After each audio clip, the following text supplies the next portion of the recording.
In left field. Well, back here in Cleveland, Gavin Williams will try to get the Guardians off to a good start. It'll be his third trip to the mound so far this year. Yeah, he'll be our Toyota starting pitcher. He's looking for, some good results on this, and especially when he's starting at home. He's looking for his first win at home since September 17, 2023.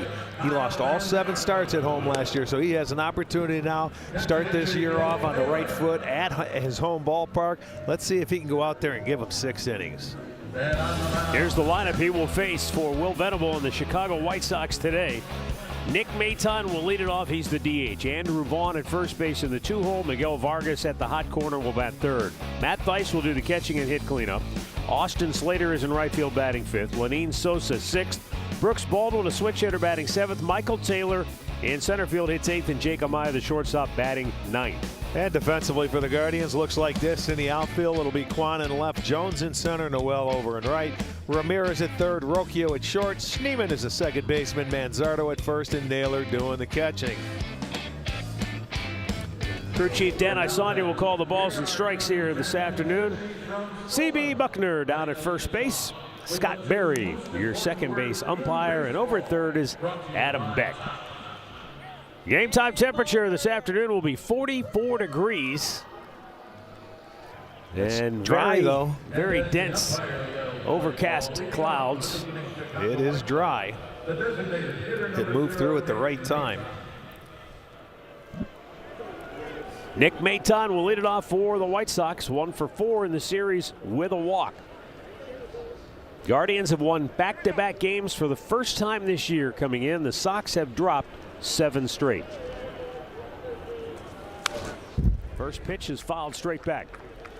White Sox with a couple of roster moves. I mentioned at the top of our telecast, Omar Narvaez called up. He's a left-handed hitter and he's a catcher because the catcher Corey Lee was one of the guys who went on the injured list after the game last night. Left-handed hitting Richie Palacios also added to the roster because Mike Tauchman went on the injured list. Tauchman was the runner that wasn't able to get home last night because of the hamstring injury, something he had been dealing with previously. It had just come off the injury.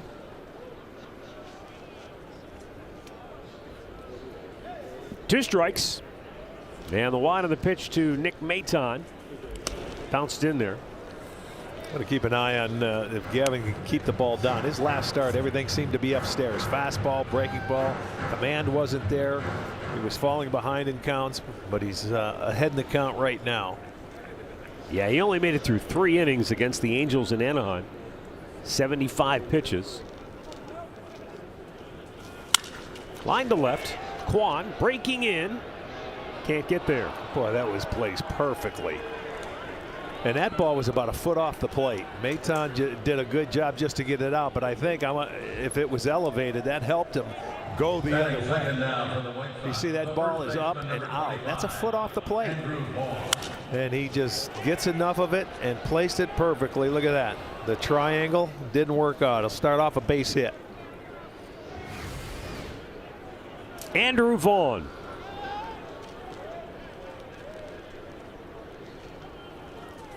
Vaughn is hitless in the series, but he has drawn 3 walks.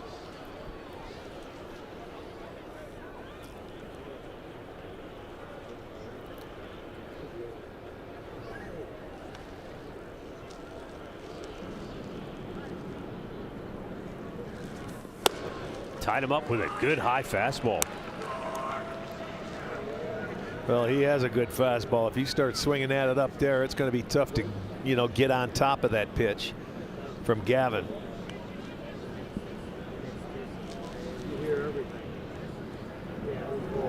Now the 1-1. And a foul right back to the screen. Vaughn, a guy that, he's not a bad breaking ball hitter. If you make a good breaking ball pitch, you can get him to swing and miss it. Don't help him out sometimes.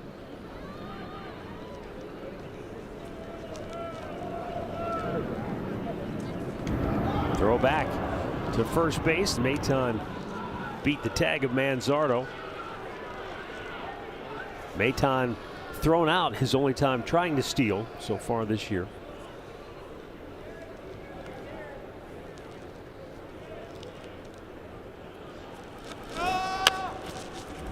back to the mound. Gavin goes to first. One down, Maton in the scoring position. You know, the White Sox so far through their first 11 games, they've been able to score early. They've outscored their opponents 17-9 in the first 2 innings. But partly because their bullpen has been so porous, they have not been able to hold the lead. They've been outscored from the 3rd inning on 2-1. Yeah. Well, they walk a lot of guys. That's what hurts the bullpen.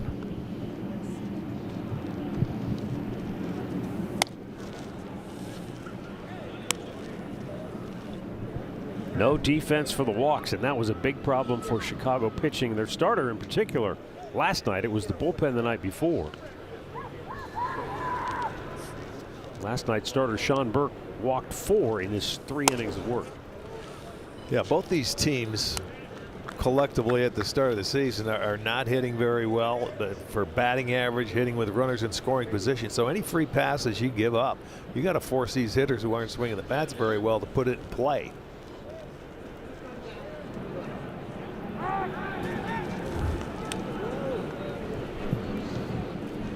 You talk about that Miguel Vargas start, which is a guy that, and I thought of you when I saw this. He had 308 in the minors and made him one of the top prospects with the Dodgers. But for whatever reason, it just has not worked out in the big league level. But last night he thought he had the game-tying RBI. Said he was mad at first, but then he felt bad for his teammate when he saw what happened. Yeah, he came through. You're right. He had a couple hits yesterday for him. Well, that would be upsetting. You think you get a hit off one of the best closers in baseball, right? And then all of a sudden your base runner blows a hamstring and he's thrown out at the plate, or they had the chance to win the game because it would have kept the inning going. But they're hoping he's turning the corner and can start hitting like he did in the minors. But as you know, every guy doesn't hit in the majors like they did in the minors. Well, he's going to get opportunities. 2-1 pitch. And a really good pitch. And home plate umpire Dan Isonia missed it. Wow. He just flat missed it. Well, I mean, we saw it earlier. And he called a couple of pitches that were off the plate early for Williams. He didn't get the call. How you missed that one is a mystery. It's right. Right it's down the middle. The 3-1. Foul back, full count.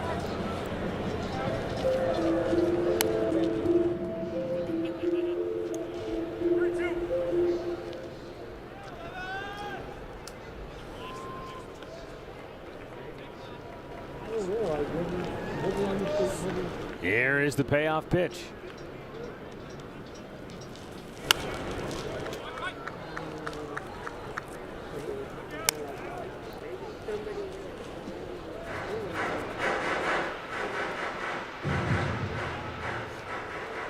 Matt Thaiss, White Sox catcher, waiting on deck.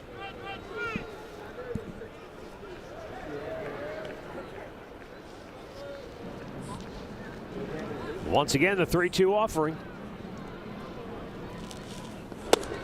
That time he rings him up. You get one, you don't get two. It's all right. He came back. He stayed with it. Threw a nice pitch there. Gets his first strikeout. It's a breaking ball. They wanted it away, but he kept it on the inside part of the plate. There you go. You get that call. Now here is Matt Thaiss. He was 0 for 3 with a couple of walks in the home opener here against Cleveland.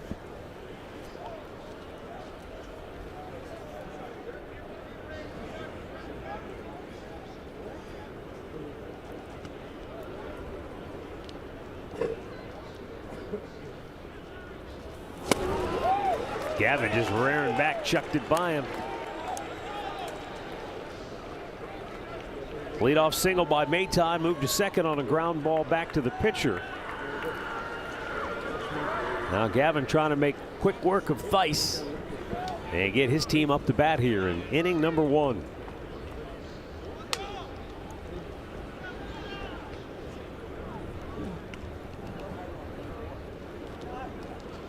The 0-2 pitch. And off the plate.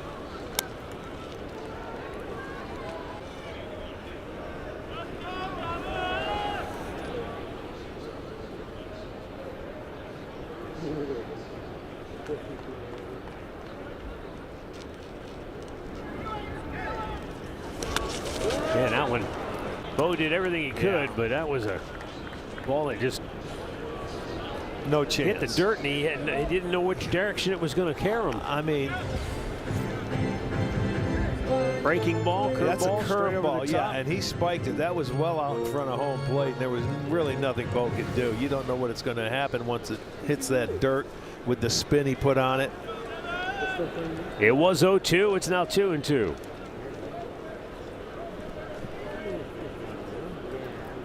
Threw two fastballs by him. See if he goes back to it. And that time he didn't chase. It was a little above the zone. Full count.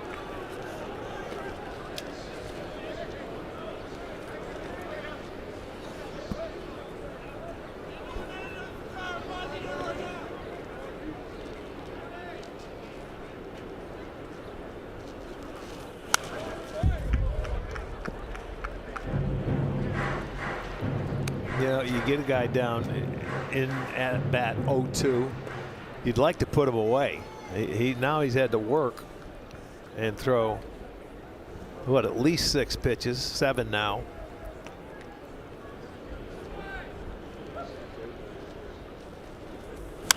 Well, at one point last night, you made reference to it. The White Sox had fouled off, when you mentioned it, almost 30 pitches in the game.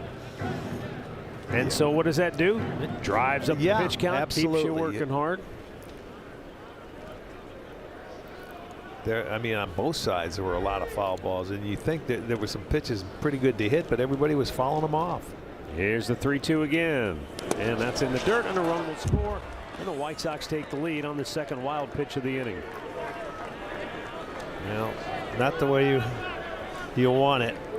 That'll be the first walk, the second wild pitch. And here's one going down into the dirt. Watch a backhanded attempt now. It's the same curveball, but Bo didn't move his body. You got a man on third base. You got to move it. You can't try and pick that ball because it will be ball 4 to the hitter, but you can't let that guy score from third base. So you got to put a body on it, or at least attempt to. Now Austin Slater.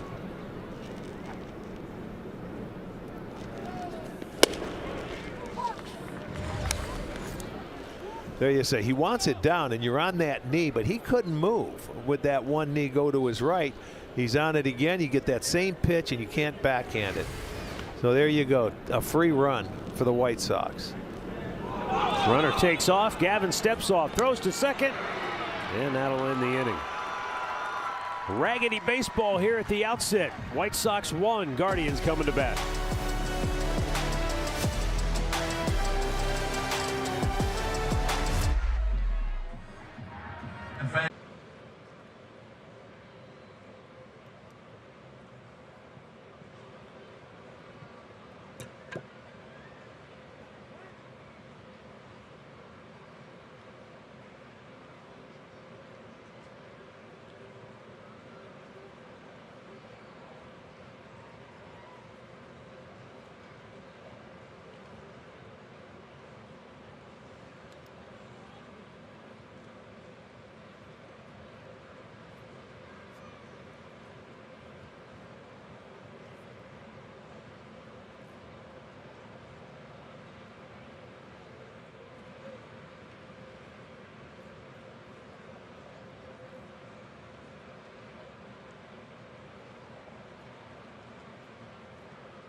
Jonathan Cannon will make his third start of the year. Cannon on the season is 0-1 with a 3.12 ERA. Took the loss against Detroit in his last start. He made one start against the Guardians last year, September 10th. He went 5 1/3 innings, 7 hits, 3 runs. Ended up taking a loss in that ball game.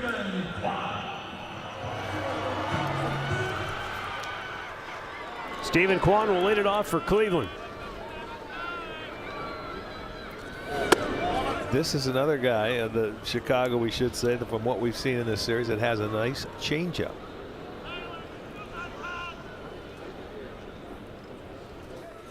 Hard hit ball up the middle and through. And Stephen Kwan, for the second game in a row, leads it off for Cleveland by reaching, this time by hit. Yesterday it was by walk. He came around and scored the first of 2 Cleveland runs in the first inning last night. Here's a look at the rest of the Guardians starting lineup, brought to you by Progressive. The key for Kwan, when he reaches in that first inning to lead off a game, they're now 29-15 the last 44 times that he has reached to lead off a game. And Jose takes a little cut fastball in there for a strike. Cannon will use the 4-seam fastball, the 2-seam fastball. He'll cut it. He'll throw the sweeper. And as Rick told you, he's got a very good changeup as well. Ramirez 1 for 7 in the series.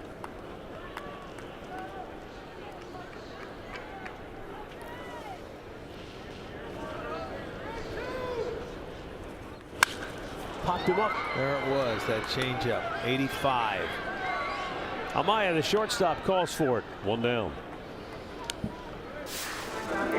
StatCast 3D powered by Google Cloud. You can see about 18% that changeup, but you know, they saw a very good one on opening night here. That sinker he'll throw most of the time, and you see the batting averages next to those pitches. Some would say he doesn't have the stuff of the first 2 pitchers we saw from the White Sox starters, but pitches with poise and pitches to contact Arch with that sinker and that changeup. Right, and there's nothing wrong with that. You know, that one first guy was electric with a good high fastball. You know, and a great changeup. That was Shane Smith.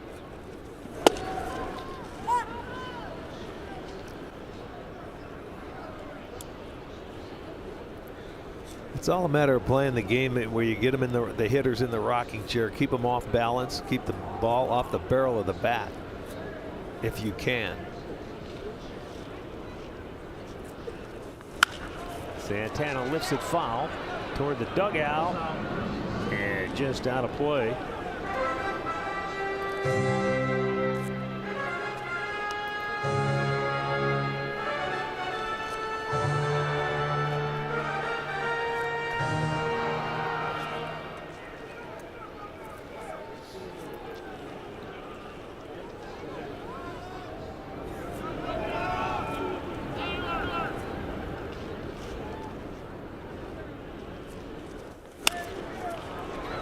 Same result.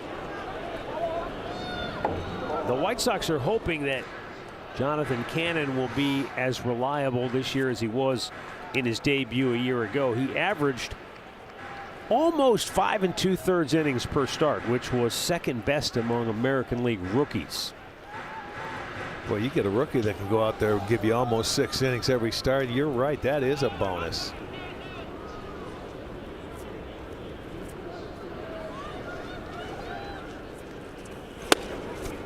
Well, Arch, in a really bad year for the White Sox last year, they felt like they found a guy that could be one of the top guys in their rotation when he won 3 of his last 4 decisions while striking out 25 in the final 27 2/3 innings. So he was one of those September guys that you never know what it's going to be in the future, but it looked good in September. Oh yeah, when you've lost 120 games, yes indeed. You know, I would think spring training this year had to be like a tryout for them, with so many different faces that we've been talking about. And I think I sent a message to Matt and they had like 4 guys that had to get Tommy John. Swing and a miss by Santana. He's down swinging. 2 down here in the first.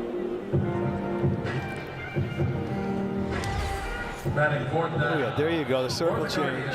That one was elevated, but you can see he took enough of it off the pitch that had Santana out front.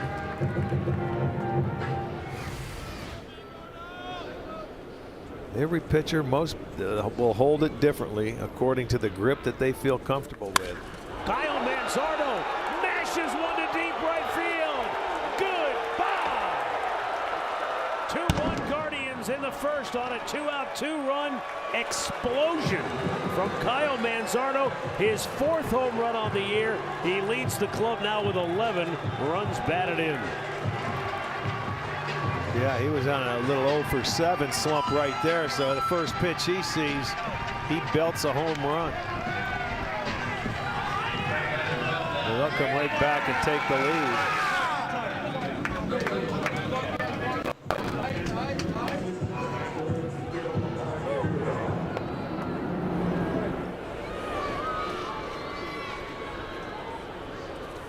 Nolan Jones swings through a fastball. Watch this little spinner he left down middle of the plate, and Kyle did not miss it. What a nice swing on that one, and he knew it.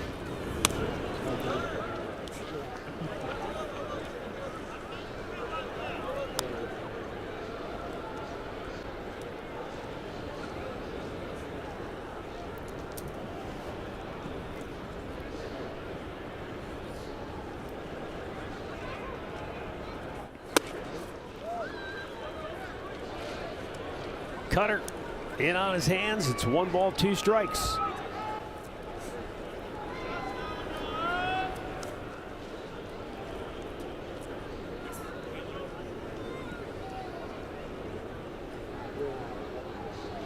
And the 1-2 pitch struck him out.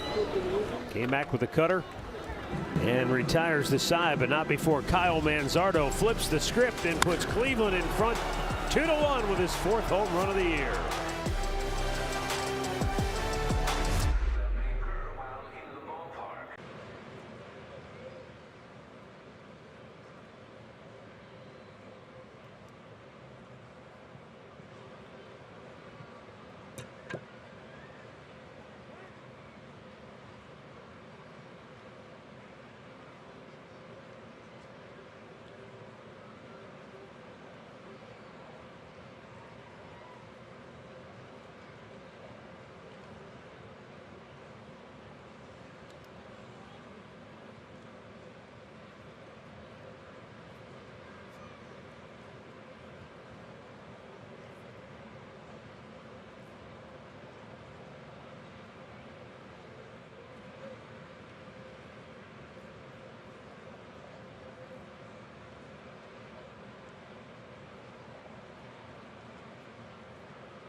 Two-1 Guardians. 2nd inning.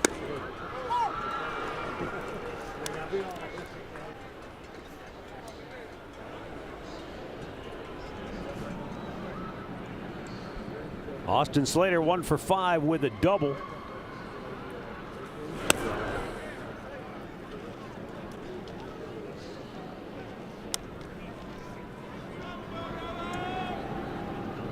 Slater got the start last night as the DH. Today he's in right field.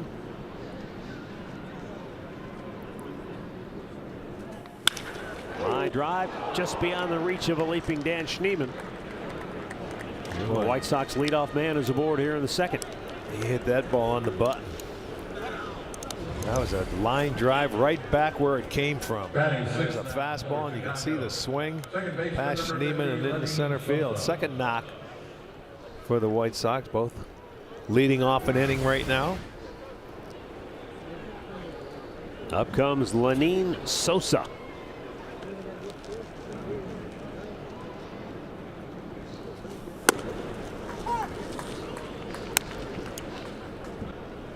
White Sox scored the first run of the game, but since the start of last year, when they score first, they're 34-50.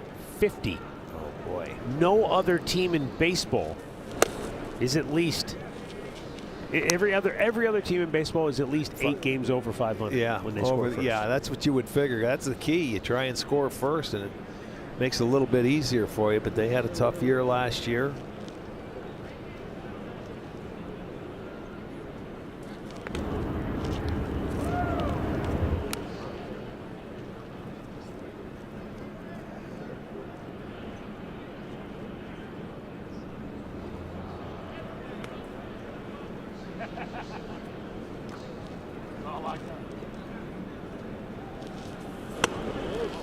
Last year, Cleveland swept 10 opponents, most in the American League. Only the Phillies had more sweeps than Cleveland with 11. And not surprisingly, when you lose 121 games, the White Sox were swept 24 times, boy, most in the majors. Back our way.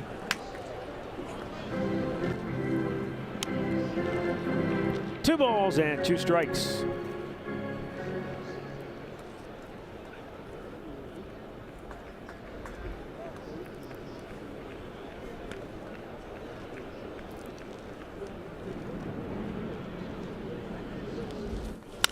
Right back to him, and glanced off of his glove. Rocchio on the deflection, tried to barehand grab and throw, but Manzardo had to come off the bag to get it, and the White Sox have their first 2 aboard. Yeah, it looked like it was going to get away from him enough where he wouldn't be able to make a play, but Rocchio did try, and after the deflection, he throws off balance, and he couldn't be on target, so that'll go as an infield single. So now they have first and second. Nice try, but it had to be a tough, good, accurate throw, and you can see where Manzardo comes off the bag. Now Brooks Baldwin, a switch hitter. Takes a high fastball for ball 1.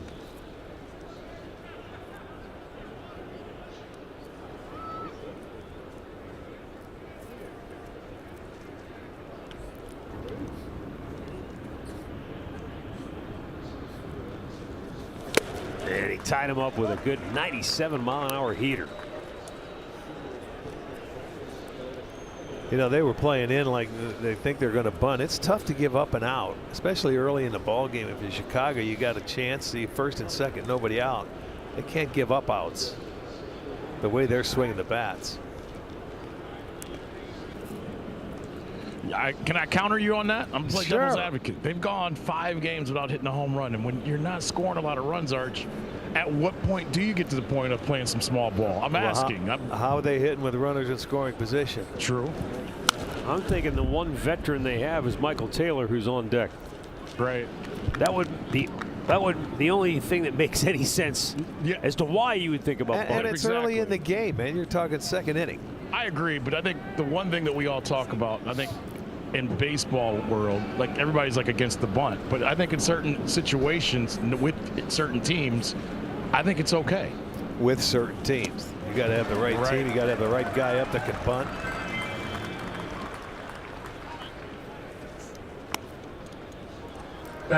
Sometimes you see it though. You play little ball and it leads to big things. Absolutely.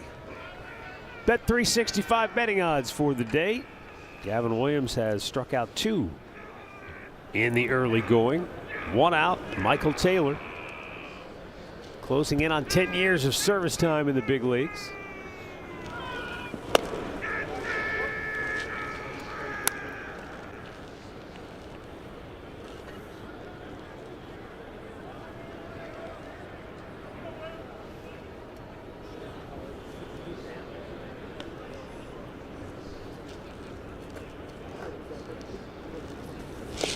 We're going to miss. Chased one.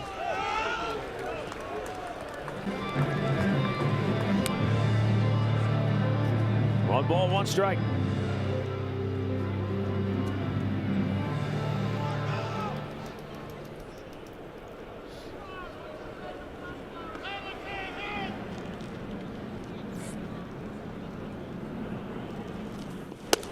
Trying to hold up, but it didn't matter. It was in there. Yeah, good pitch.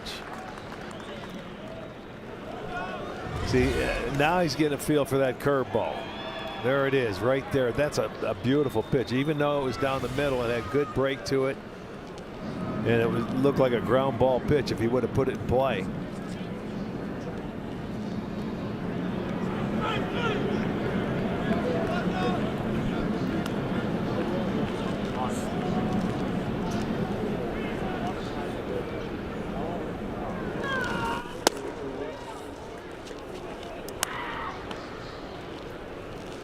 Now 2-2 the count on the veteran Michael Taylor.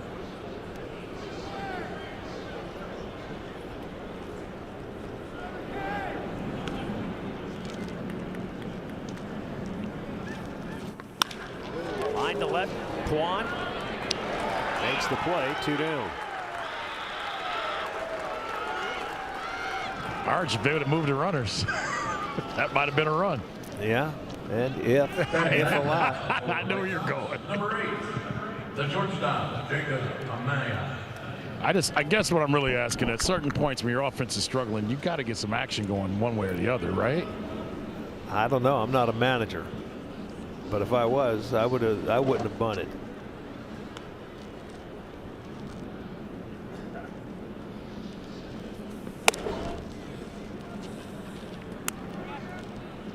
Sooner or later, someone's got to get Run a into hit. one? No, get a hit. Not necessarily home run. Just get a base hit. I mean, with runners in scoring position.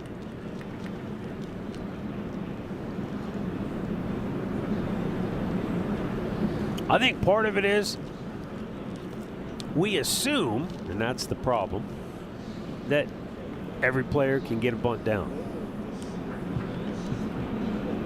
And it's part of the game that it's going away. When it comes to execution, it's not fundamental. It's not elementary for a lot of players. Arch, I had someone in our organization, though, say that they've told players in the minor leagues and managers in the minor leagues in the Cleveland system, they want every guy to know how to bunt. They and should. to work on it, because when you come up here to the big leagues, you're not going to come in and hit third right away or fourth. No, you're going to have to hit lower in the lineup, and you're going to have to be able to do everything with the bat. Guys that hit third and fourth in the minor leagues come up and hit seventh and eighth. Right. And if they never lay down bunts or move runners, then you know why they don't. So that's been the point made to the lower and levels. Also, yeah, I mean, that's just part of it. Also, you got to teach starters to go over 5 innings. The 1-2 is popped in the air. Center fielder Nolan Jones will make the catch. So Gavin Williams works around a pair of singles to start the second. 2-1 Guardians.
Well, watch the Guardians all season long with the new CLE Guardians TV presented by Progressive. Subscribe now to stream all regular season Guardians games live or on demand for just $99.99. Subject to national exclusive. You can full details at cleguardians.tv.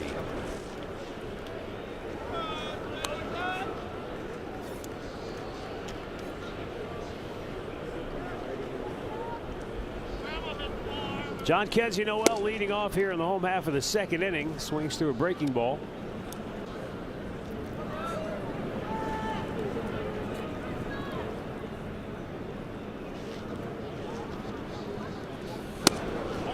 And it just missed. Cannon thought he had a pretty good pitch. Well, sure. I mean, when you make a pitch like that and it's not called, it's frustrating. You just gotta, you can't let it bother you. But still, that's hard not to. Room service hot for Amaya, and he'll throw out Noel, one down. A word now from Levin Furniture and Mattress. For the best selection of Tempur-Pedic, Stearns & Foster, and Purple, shop Levin Furniture and Mattress, your headquarters for luxury mattresses.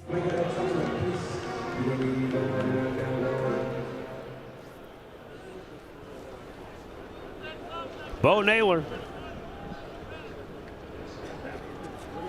Oh, that's a misfire. Don't know. Caught a spike. Yeah, that's what I was thinking. That's got to be a pitch clock violation. So it's ball one. See if he on that rubber, if he just caught a cleat. Yeah, sort of fell off of it. That right heel turned in. Couldn't get any push. Bo sends a towering drive. Deep center field. Taylor back and in the middle of the warning track. Makes the catch. It's getting close for Bo. They feel like the swings have been better. Just he's hitting it to the biggest part of the ballpark in the last couple of games. You watch the swing. He lets that ball track deep, and there it is. That's a good swing. But you know, it doesn't carry in April and May. We keep saying that. You've got to really clip it and hit line drives. Pretty much like the one Santana hit yesterday. That was a line drive.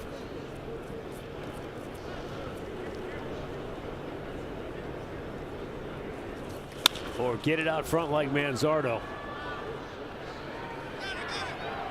The shortstop, Amaya, had to jump up to make the catch. Guards go 1-2-3. They lead 2-1 after 2.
Well, it's another Central Division matchup this weekend when the Royals will head to town tomorrow through Sunday. You can get your tickets at cleguardians.com.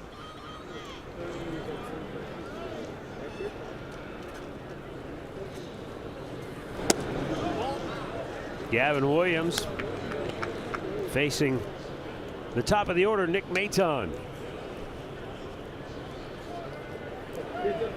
He could not have placed one any better than what he did in his first at-bat. Fastball that was about a foot off the plate, up, away. That's when you have to tip your cap to the hitter.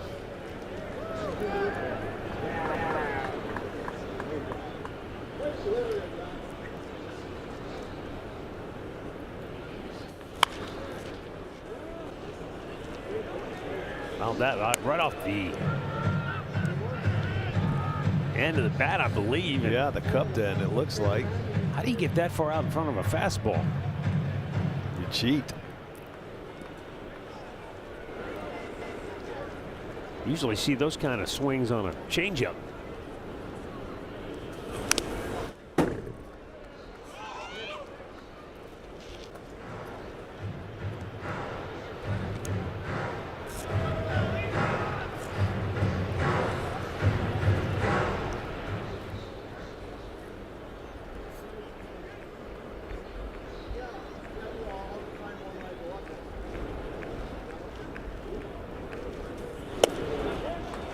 Between Nick and his older brother Phil, who once pitched for Cleveland, they're making the rounds. They've now combined to pitch for 1/3 of all the teams in the big leagues.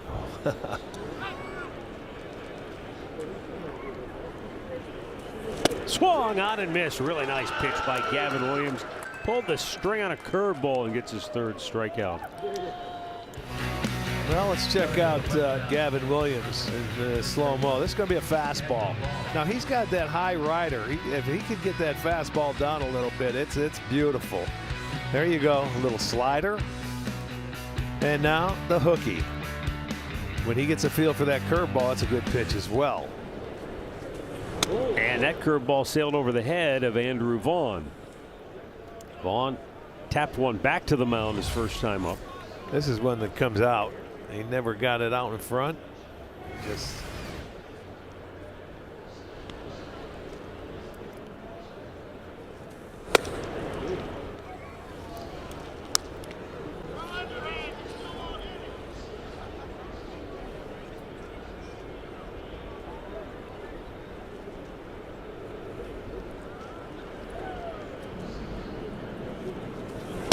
swing and a miss.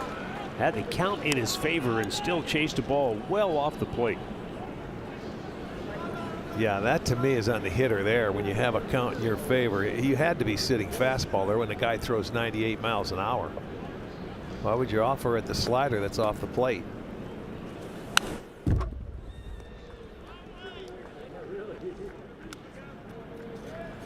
Sometimes it would appear that a hitter just makes up his mind, I'm swinging. Yeah, I mean, you're right. He must have been looking for the fastball, but as hitters, I mean, that's when you are a disciplined hitter, you give away less at-bats than other guys.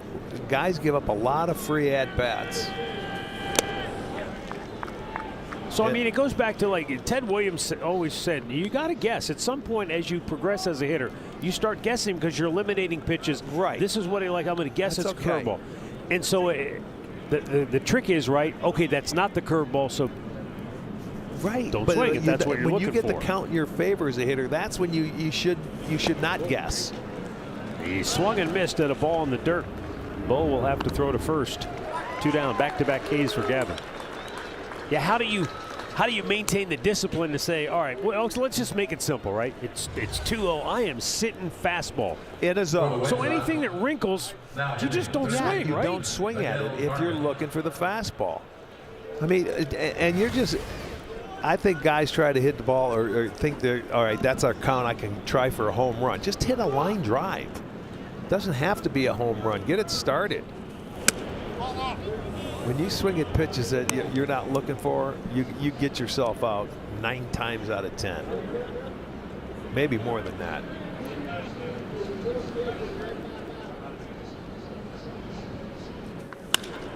It's a good swing, but a big part of the yard. Nolan Jones moving over into the gap makes the grab. And the Sox go 1, 2, 3. 6 straight set down by the big rig midway through the 3rd. 2-1 Cleveland.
Cleveland Guardians baseball is brought to you by Levin Furniture and Mattress, your mattress headquarters, and by Union Home Mortgage. Go to UHM.com to get connected with a mortgage expert. 2-1 Cleveland, bottom of the third on a gray day at Progressive Field. Brayan Rocchio will lead it off, his first trip to the plate here this afternoon. Cleveland got a 2-out, 2-run homer in the bottom of the first from Kyle Manzardo to take the lead. And Brayan Rocchio starts the bottom of the third with a ball into the corner. And he will pull into second with a leadoff double. It's his second double on the young season. Rocchio ends 0 for 10. So that's nice. Get out and hit that line drive and get yourself a double. His second double on the year. All right, so here we go. This has been early Cleveland's bugaboo, hitting with runners in scoring position. Just haven't been able to get on a roll, get any kind of momentum going. Kwan drives one to deep right field. Slater back. He's out of room. It's out of here. Steven Kwan with the Guardians' second 2-run homer of the game. It's his second on the year, and their lead is now 4-1. That's one way to solve your problem of hitting with runners in scoring position. Just hit one out of the park. Guardians were just 9 for 65, a 138 team batting average with runners in scoring position before that missile by Steven Kwan.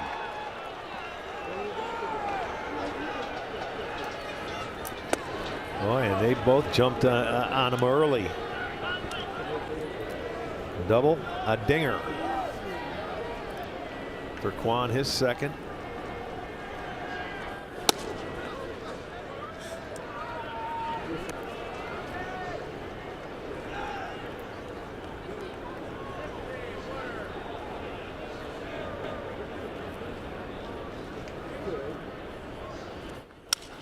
I guess the question so far here in the early season with regards to Cleveland's problem with runners in scoring position, is it execution or is it lack of opportunities, or are they tied together? I was going to say lack of opportunities played into it, so there's only so many opportunities to actually hit in that situation so far.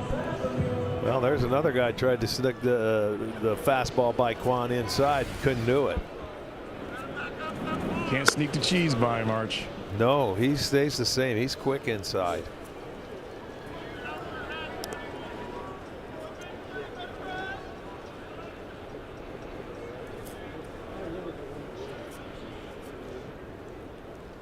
The 1-0 to Santana, fouled right back.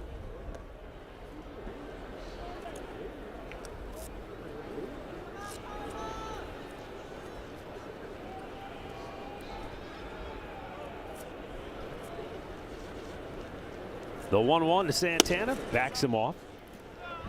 So I have in my hand here real baseball statistics compiled by an actual baseball statistician. And it tells me that Cleveland, through 11 games last year, had 40 more opportunities with runners in scoring position than they've had so far this year. 40 more at-bats. That's in 11 games? Yeah. That's amazing. That is amazing. So last year they generated a lot more opportunities and they pounced. They had 27 more hits because of those extra opportunities. So that was a big part of their offense early last year. It enabled them to get out to a fast start and really build up some cushion in terms of getting over the 500 mark early in the year. Well, when I'm thinking about it, you had 6 guys that were coming into today's game that were on a streak, on offers. They were over 49. 6 guys that started the lineup today, and they ended early. Kwan got one out, Manzardo got one, Rocchio did. So I mean, 3 of those guys that were in offers, they all got hits that first time through, and that makes them feel a whole lot better when you can do it in that first at bat. Kyle Manzardo's first at bat resulted in a massive 2-out, 2-run homer.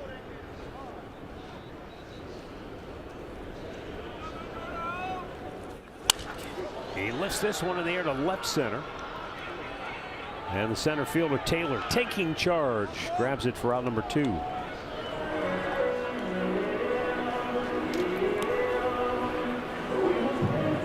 I mean, I think as we have gleaned over the years, hitting with runners in scoring position is a momentum type deal. You get hot, you ride it, then you go cold. I mean, nobody gets hot and stays hot for the whole year. No, that's for sure. It's up and down. But when you go cold as a team and you have a lot of young people on that team, everybody tries to be, do too much, I think. There's no relaxation.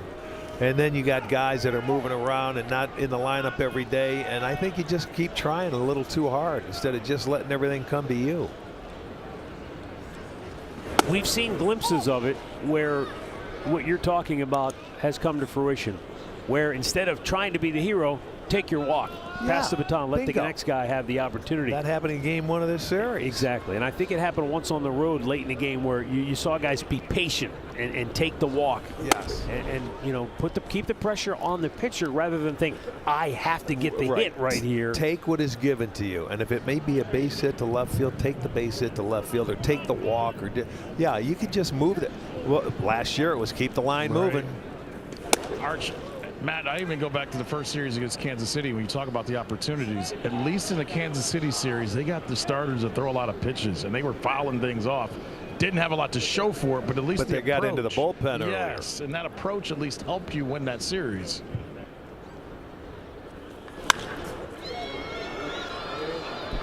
Near the line, foul ground, Baldwin over, and can't get there. The left fielder, he just didn't quite have the confidence to just take charge and call for it. Yeah, he had time because that ball came back into play. I didn't see where he started from, but he was looking for the infielder instead of being aggressive. And yeah, that's one that's got to be caught.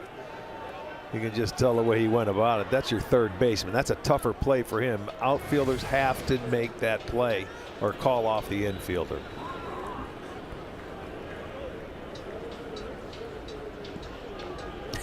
This is one of those days where you don't have to worry about can you hear the other guy. Or you don't have to deal with Sun. Not either, you're right. I think he heard his footsteps. Right. Well, he's another guy that plays all over the diamond. I believe he came up as an infielder, so. Yeah, that shows, and it shows more than what people think. Because if you don't follow a team every day and you see guys playing all over the field, there's some plays that should be made that aren't. And to me, that gives extra outs. Santana got a great jump on the 3-2 pitch. White Sox falling behind him, and that enabled him to just really get an extended secondary lead and take off. If Jones could put one in a gap, even at age 39, Santana could be able to circle the bases here. Now they're asking Vaughn to maybe just keep an eye on Carlos. Don't let him get a big running start.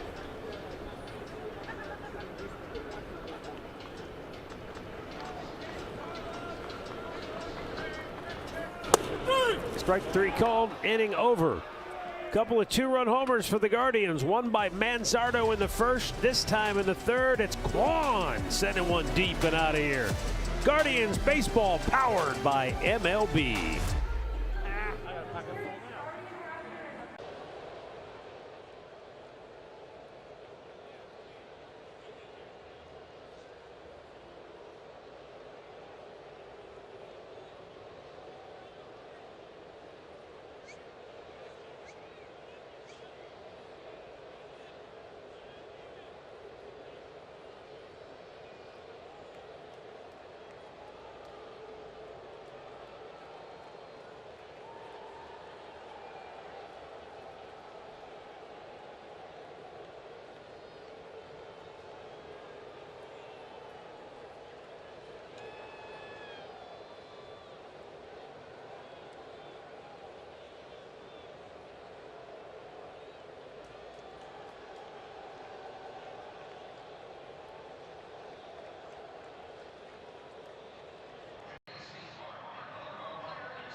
check in on our Defy wire cam as you come down the third base line and get a look at Gavin Williams rocking into his windup. And the first pitch to Matt Thaiss is fouled right back here in inning number 4. Cleveland on top by a score of 4-1.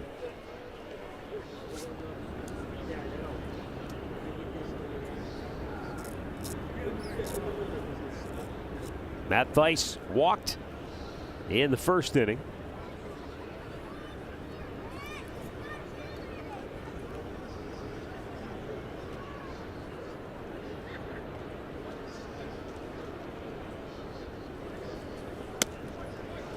Breaking ball missed down low.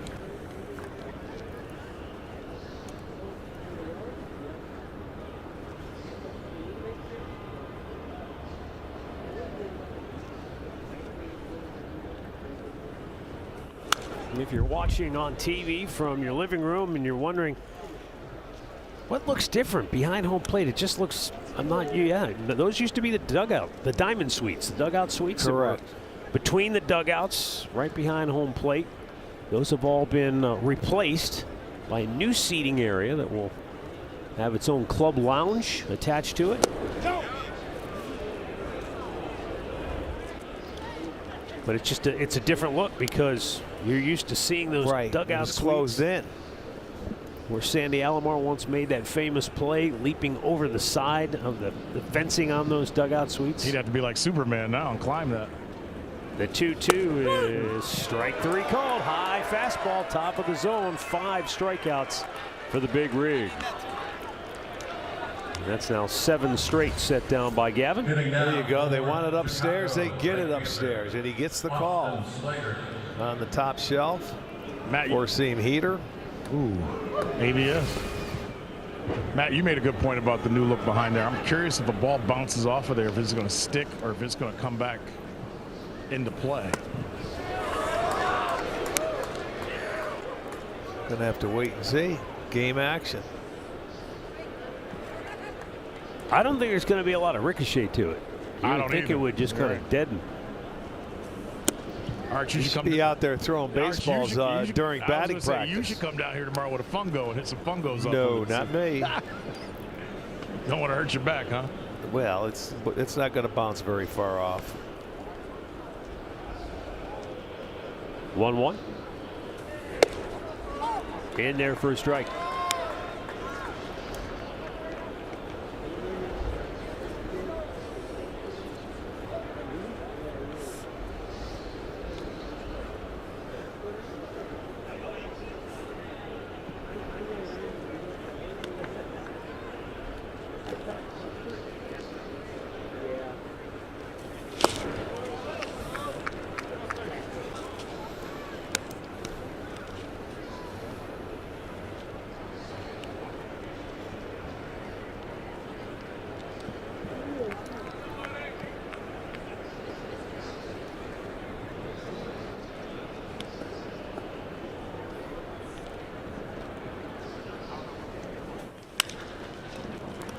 Rocchio throws him out, 2 down.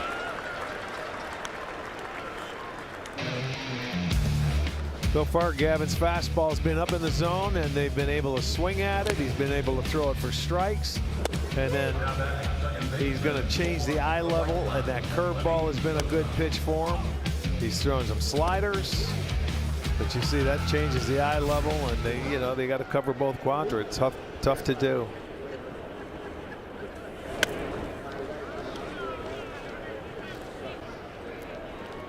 See, that's where early in the count, if you're going to call or throw that curveball, throw it for strike 1, because a lot of hitters won't swing at it.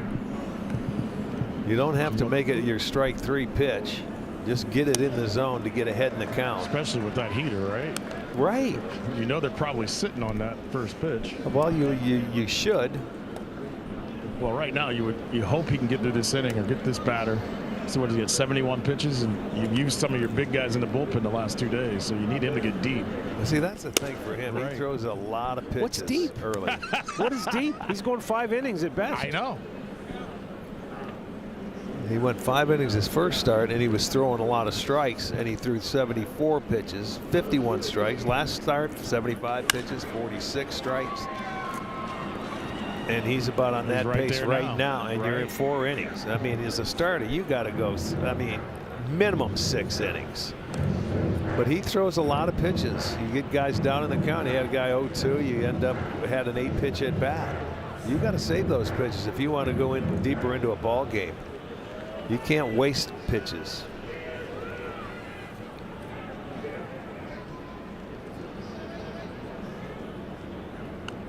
And that's pretty much how it's gone this year for the starters. The starters have got to pick it up. 2-2 pitch popped in the air. This is Manzardo in foul ground. And the Sox go 1-2-3. That's 9 in a row retired by the Big Rig. Guardians lead it 4-1 through 4 in Cleveland.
Prorated 25 season ticket plans feature the best seats at the lowest price. Plus, you'll have access to exclusive events, pre-sales, team store, and concession discounts, and much, much more.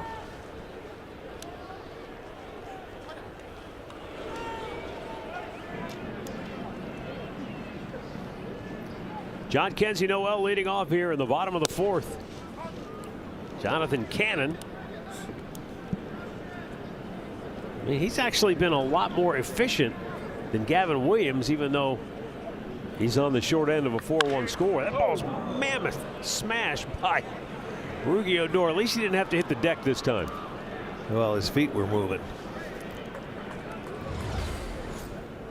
He may want to talk to Sandy. Sandy always thinks you should get closer rather than further back.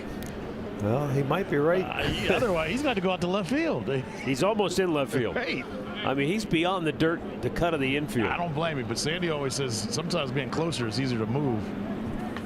Either that or when it hits you, you'll go down quicker. John Kenzie's finding that swing. That's his 3rd hit in the last 2 games.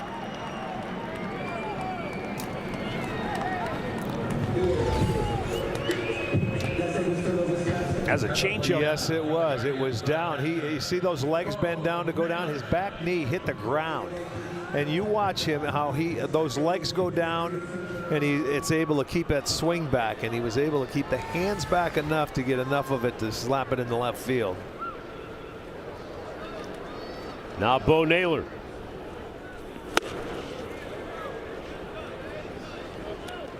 Bo fly to the deep center is only time up.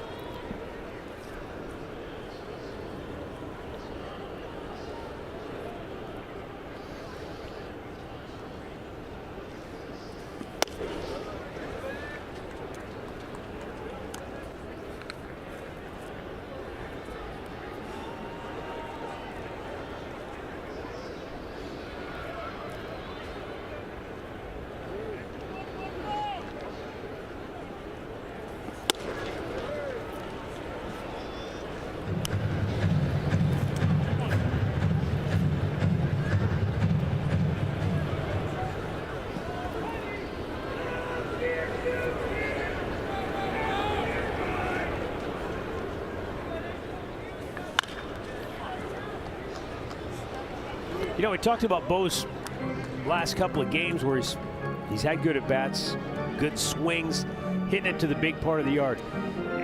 In essence, he's got a little bit of that uppercut swing. Is a swing groove hard to manipulate? Once it's kind of grooved, it just is what it is? Well, sometimes you just get so far out front. Once you get out front, you lose your hands. You lose your power. See, he's having better swings, but he's staying back on the ball. First ball he hit to right center field. You see that swing? He was balanced, and he caught the ball just about the top front of home plate. So if you're using the big part of the field, that's fine. You know, if it was warmer, it'd be a little bit better. Absolutely. That first one might have been a home run, but his swing is better. He's balanced in the batter's box. He's not caught out front. He's not swinging at pitches out of the zone.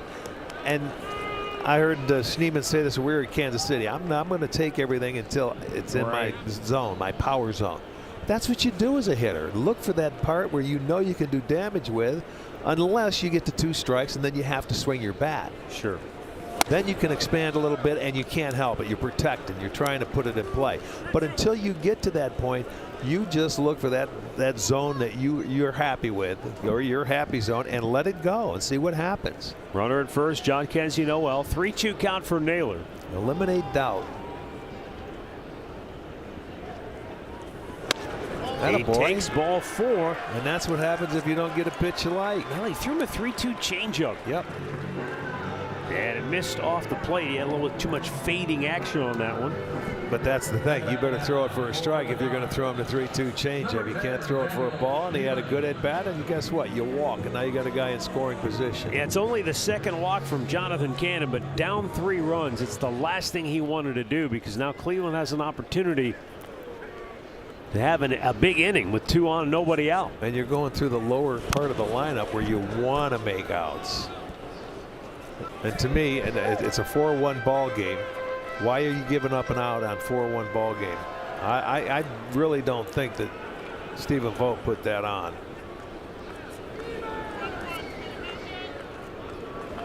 What do you think, Andre? Should you bunt here? No, we got to go for some runs right here. Come on, man. We're up 3. Okay, I figured you'd say I'm that. with you. I think, though, at this part of the year, when you haven't been scoring runs, I think all managers are. Did he go out the? It seemed like he bunted it that late. Was that a strike? Well, I don't know, but he bunted. It started in foul territory. You know, you got to get the barrel. Yeah, you got to get the barrel head of the bat out in front in fair territory. It was a good pitch to bunt. Look at where the bat's angle is. It's behind, tilted towards the third base dugout. That has to be pointed more towards the field of play. And then when it goes down, it'll go down in fair territory. You just want to get the guys to second and third if you're going to bunt. So once again, a guy gets 2 chances, can't get it done, and now you're on your own.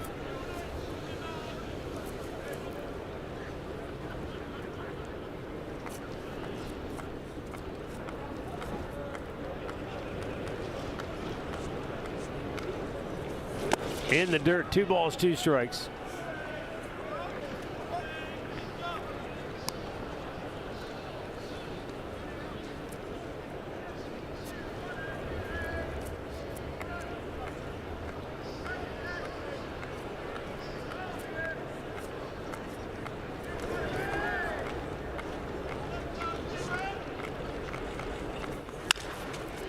Slow chopper to second base. Oh, it's misplayed, and everybody's safe. The bases are loaded on a routine ground ball that Lenyn Sosa butchered. Yeah, he was trying to throw to second base before he even caught the ball. You weren't going to get a double play, so he wanted to keep the double play in order, and he should have made the play. And just bobbled it so you don't get anybody out. And now you have trouble if you're the White Sox.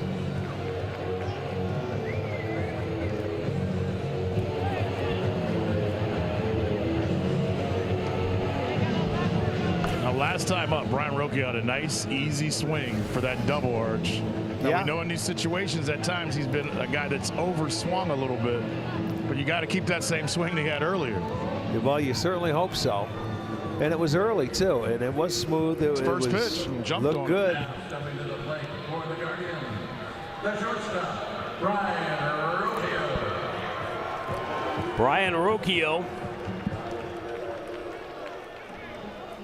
He lined a double down into the right field corner. His only time up back in the third. Now he's got him loaded. Nobody out. Infield in for the White Sox. Bullpen still quiet for Chicago.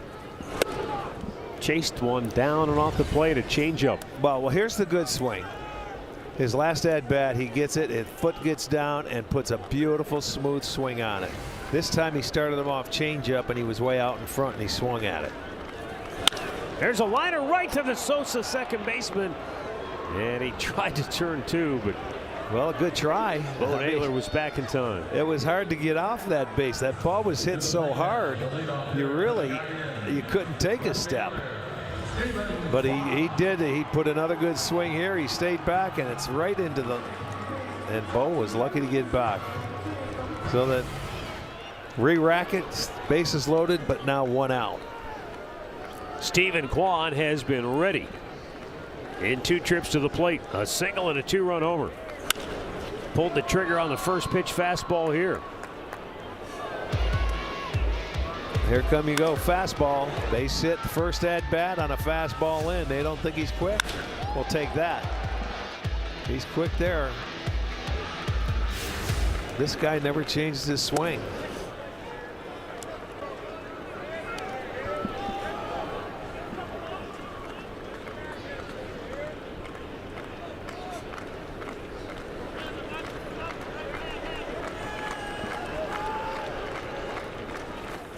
There's a liner into left field. Here comes John Kenzie Noel. Bo Naylor stops at third. Everybody moves up 90 feet, and it's 5-1 Cleveland as Stephen Kwan has collected his 3rd hit of the day and his 3rd run batted in. Yeah, nice swing. Pitch was elevated. He stayed on it and takes it the other way. Gets it past Vargas at third base and gets himself an RBI, and you keep it moving. But the key is they've got some big guys on base for Kwan. The bottom of the lineup's doing their job, so Jose and Kwan can have some opportunities. They've been few and far between for Jose Ramirez. Only 5 plate appearances for Jose this year with a runner in scoring position. This is number 6. And it's just foul. That backswing came back and smoked Thice in the helmet on that backswing. And he went for a loop. That's the last thing they need right now. Watch this. He follows through and clipped him right on top of the head. Broke his bat. Arch before they maybe that's why it snapped. No, I wonder if that's why it ended up hitting him, because the bat just cracked in half. Didn't have maybe as good a control of the barrel. Well, with yesterday's catcher Lee going out, they only had one guy on the 40-man that's a catcher. Narvaez. Well, they had to. I thought he was a coach in somewhere else. He's still playing for these guys. He's actually helping out one of their top prospects down in Double A. He was managing Double A. He's been around forever. Well, now he's putting on some shin guards. New bat for Jose. Bases loaded. 0-2 pitch in the dirt.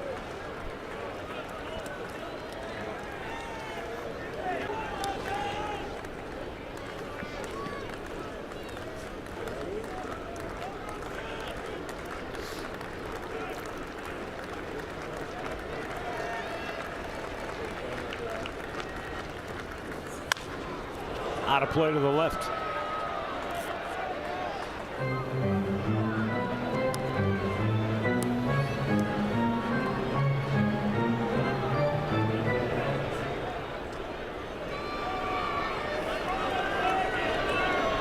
A run in, 1 out, bases loaded, and the 1-2 count. And Jose pops this one back out of play.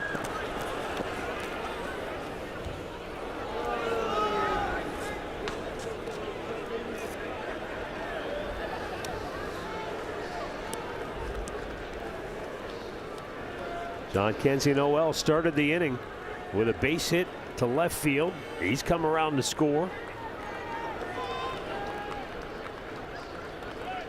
Jose trying to really open this game up for Cleveland.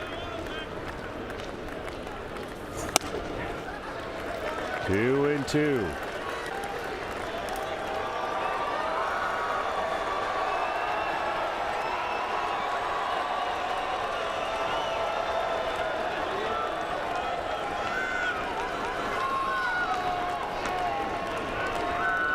Jonathan Cannon with the 2-2 pitch. Struck him out. Nice pitch. His 4th strikeout of the game. Looked like a backdoor cut fastball. Almost like a slider over the outside corner. Yeah, he was tardy on it, too. For the Guardians, Carlos Santana. Well, if that was a slider, that thing almost looked like it was going the other way, or cutter. Yeah, backed up maybe. So 2 down, bases still loaded. Carlos Santana up to the plate. He struck out in the 1st. He walked in the 3rd.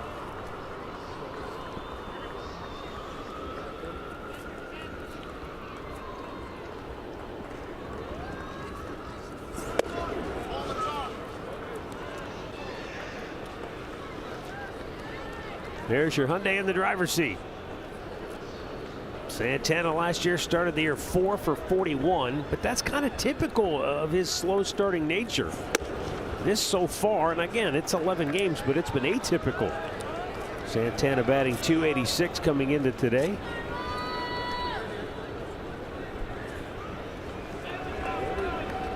But they've needed it.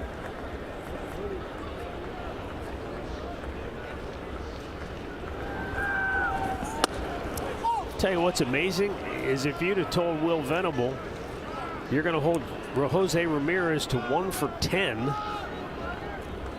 he probably would have thought, well, we've got a good chance to at least win a game or 2 here instead of being on the verge of being swept.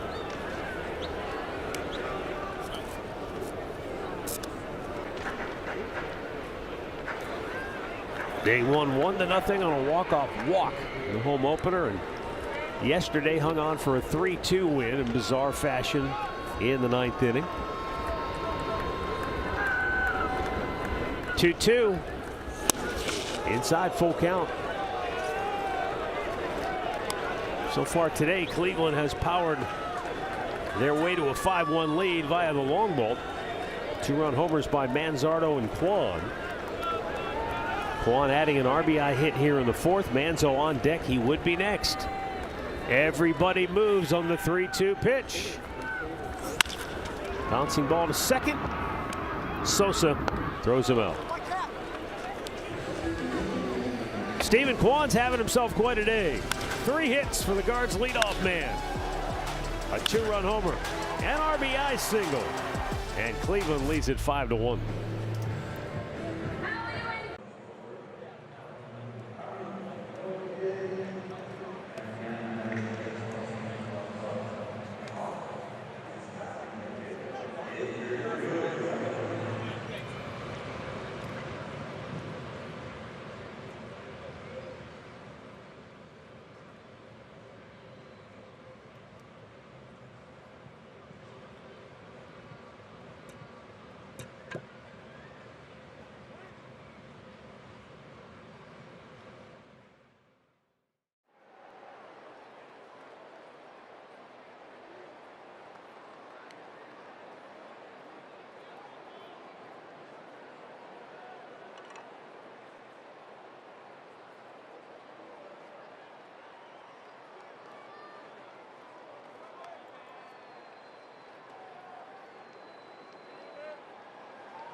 Progressive Field Suites are the perfect setting for your next gathering. Suites provide a private space to watch the game along with food, beverage, and parking.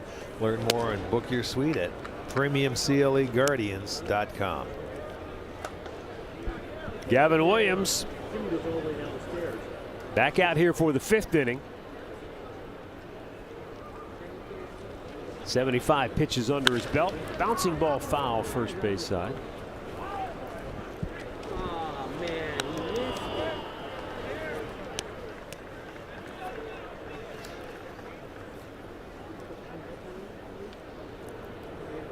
When you talk about pitchers starting pitchers trying to get deeper into games, there are a myriad of factors that go into the manager's decision when to stay with a guy, when to go to the bullpen. One of which is scoring the game, how your team's swinging the bats, how the other team is swinging or not swinging the bats. A lot of those factors go into the ultimate decision of, okay, Gavin's at 80 pitches almost. It might be time to get him out of here. You look at today's game, he's retired 10 in a row. He's been pretty much in command of this lineup. Yes. So this is a game where I think Stephen Vogt's looking at, all right, our bullpen's a little short today.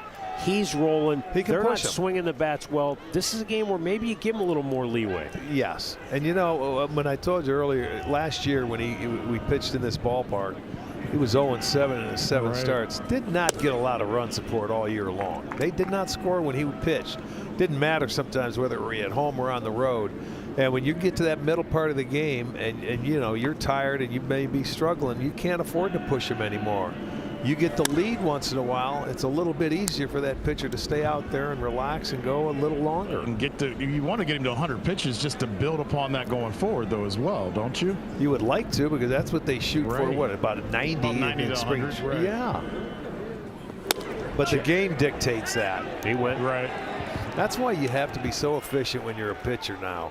If you're on pitch counts, you know, it's tough to throw 100 pitches and go 6 or 7 innings unless you're throwing a lot of strikes. Well, I'll ask you, is it just a pitch count or is it going through a lineup for the 3rd time? Because I feel like that's just as much of a, you know. It could be. in a close game, Right. yeah. But I mean, this team was built on that bullpen last year. They didn't take you deep into a lot of games, and they used that bullpen, especially when we had the lead or close. And then if they could manufacture a run late, you know, 6th, 7th inning, they ended up holding on to the lead. And I'm sure it's going to be the same way this year. I think you guys make a good point. The offense goes hand in hand with the pitching. Scoring some runs makes it a lot easier for the guys that are on the mound. Sure it does. I mean, no one likes to go out there and you can't give anything up. And you know, when your offense is scuffling, we want to score first. We're not a good come from behind team. You get down early, it's tough. A little low and a good at bat for Michael Taylor. It snaps a string of 10 in a row retired by Gavin Williams. To the plate now for Chicago, number 8, Jacob Amaya. Jacob Maya. Fly to center. His only time up.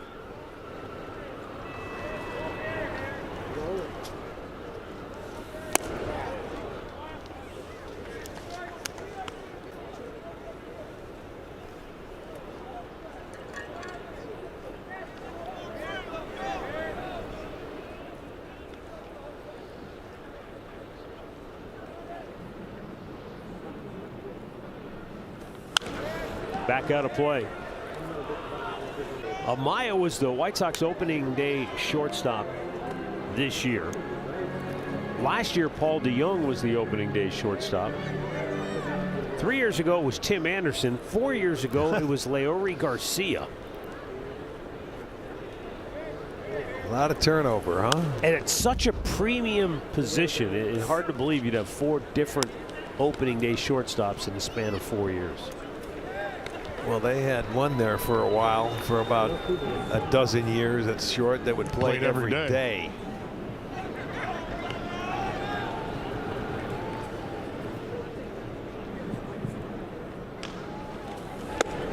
Strike 3 call.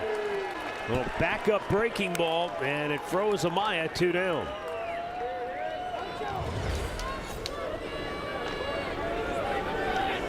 Okay, catch a little break there.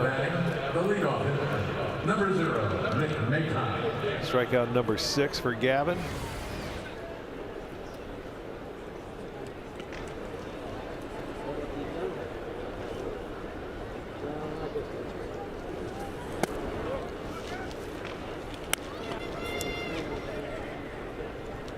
Back to the top of the order, Nick Maton singled and scored Chicago's only run in the first.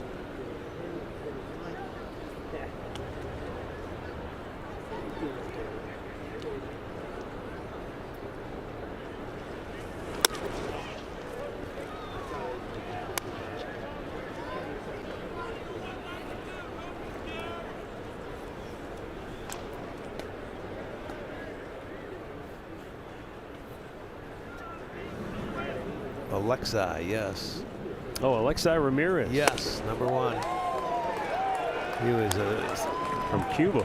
Yes, he was in there every day, every game. I felt like they went from Ozzie Guillen being there to him being there for about 20 years.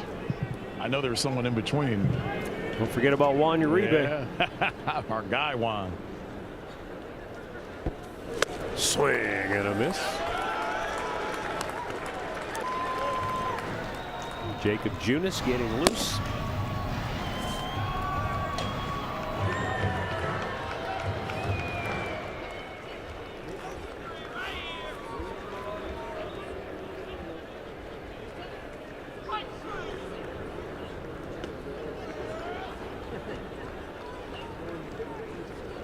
Runners leaning, not going. And the 2-2 just missed outside. Taylor will be going now.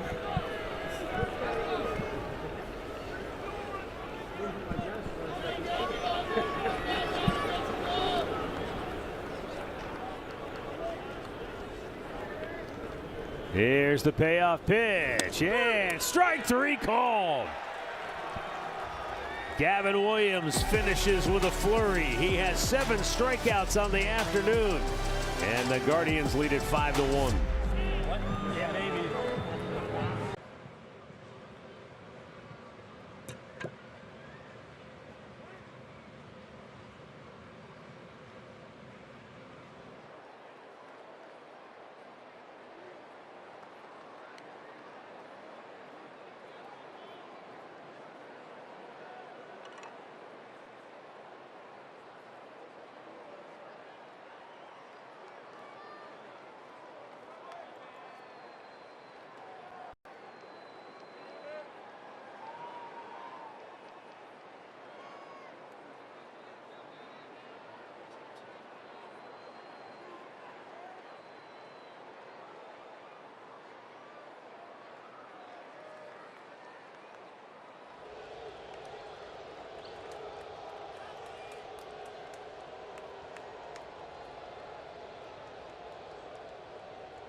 Kyle Manzardo leads off the bottom of the 5th inning. Cleveland in front 5-1. Jonathan Cannon back out here. Just over 75 pitches on the day.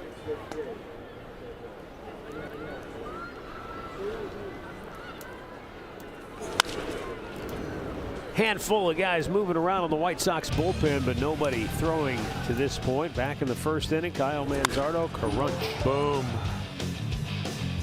Yeah, he kept his hands back and gave him a quick 2-1 lead. And that's something that in the series.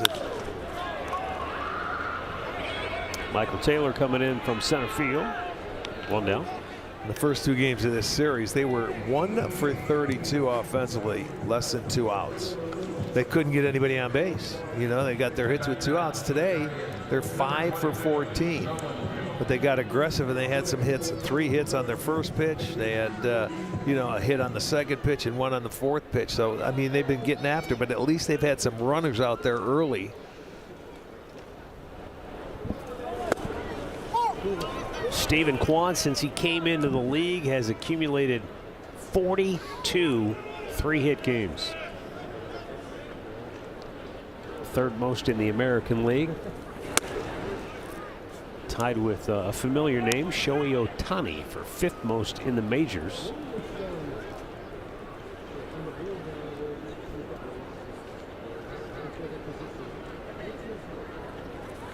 What's more rare for Kwani is a 3-hit, 3 RBI day. That's the 3rd time he's done that in his career.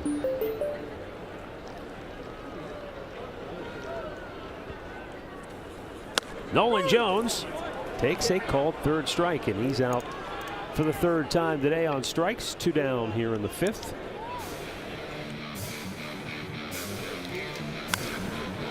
There you go. Started out with a base hit on a nice fastball and then hits the 2-run homer.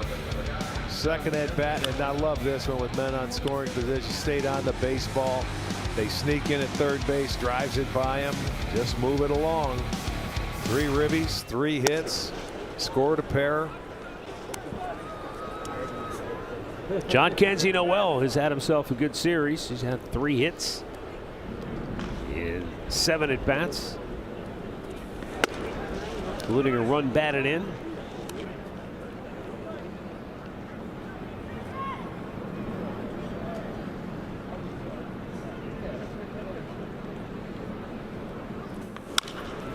Chopped to 3rd, but foul.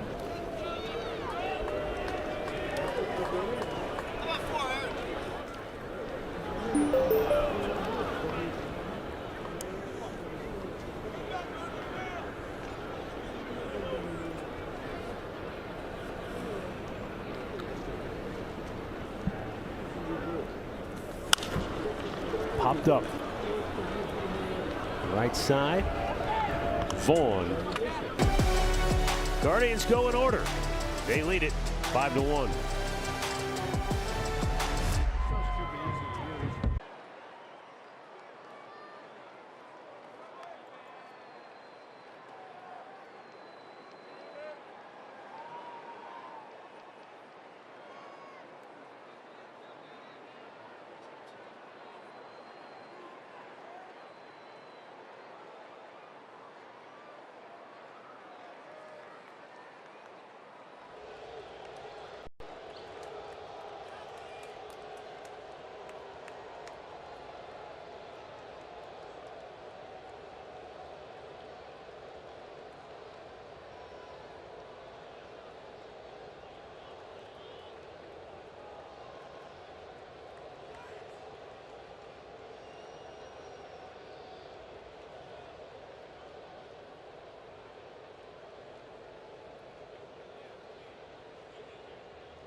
This copyrighted telecast is presented by authority of the Cleveland Guardians and may not be reproduced or retransmitted in any form, and the accounts and descriptions of this game may not be disseminated without the express written consent of the Cleveland Guardians.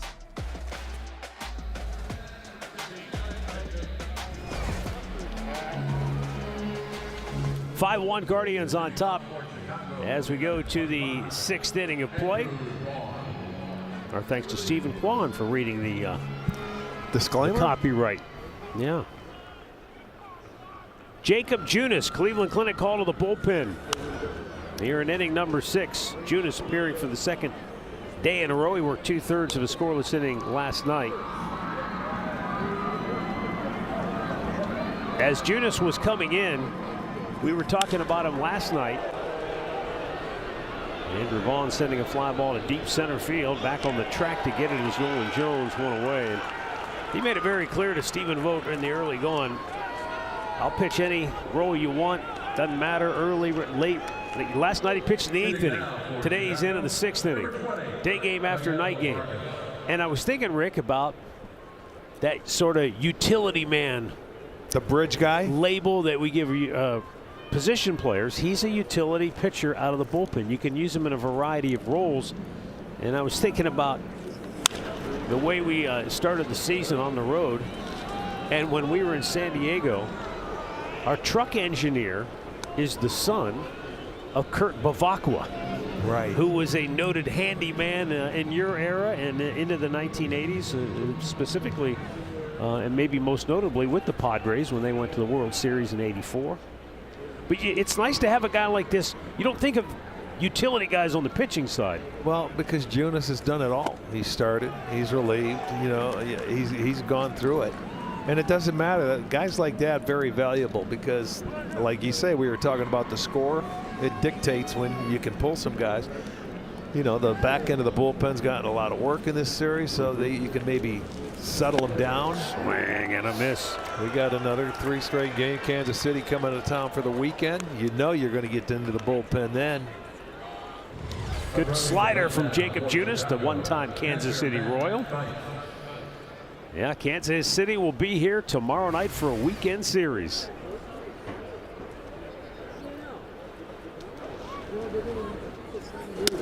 Tried to hold up, Theis went around.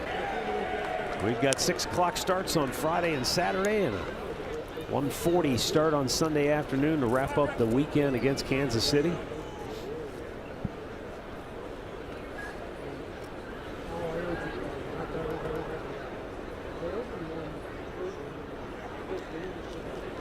Yeah, we won't see those guys till July. I was going to say, the bad thing about playing them a lot early is you won't see them as much late. Yeah, that's right. We're at the end of July.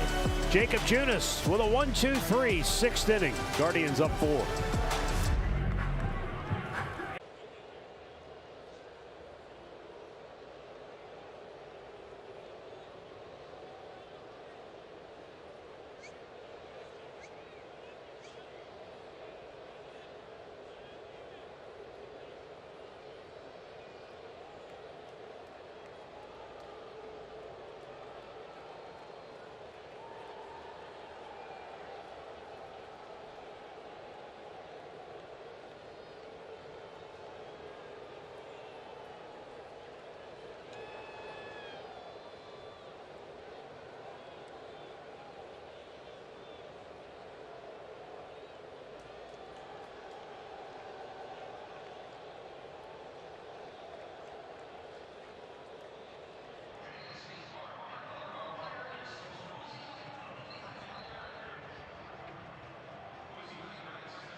Well, the Guardians will wear their City Connect uniforms tomorrow night against the Royals. You can stop by Progressive Fields Team Store to pick up your own City Connect gear, including jerseys, caps, hoodies, and jackets. Visit CLEGuardians.com/team store.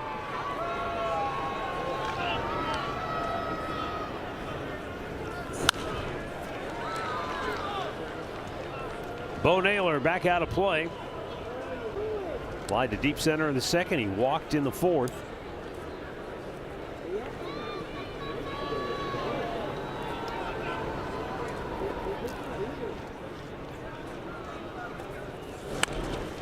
Gets the bunt down, it gets by the pitcher, and it's going to be an infield hit for Bo Naylor to lead off the bottom of the 6th inning.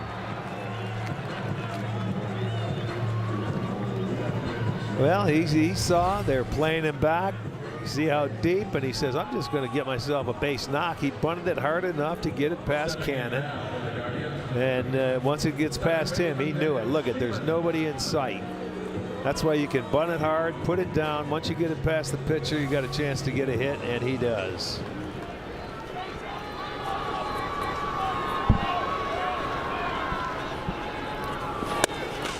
Daniel Schneemann reached on an error in the 4th inning.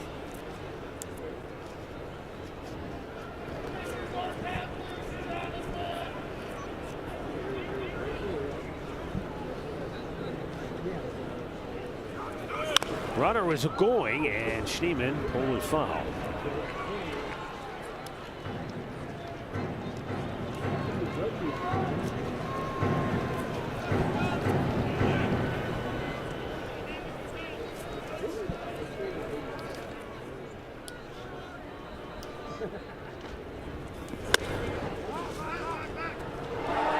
Ball gets away, and down to second base goes Bo, and he'll hold right there.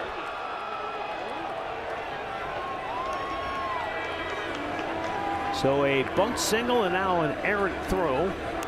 Yeah, you want to throw behind the runner. You see him shuffle off, but here it comes, and it's wide. The umpire's lucky he got down, or he would have got hit. So Bo will get himself into scoring position on the error by Theis.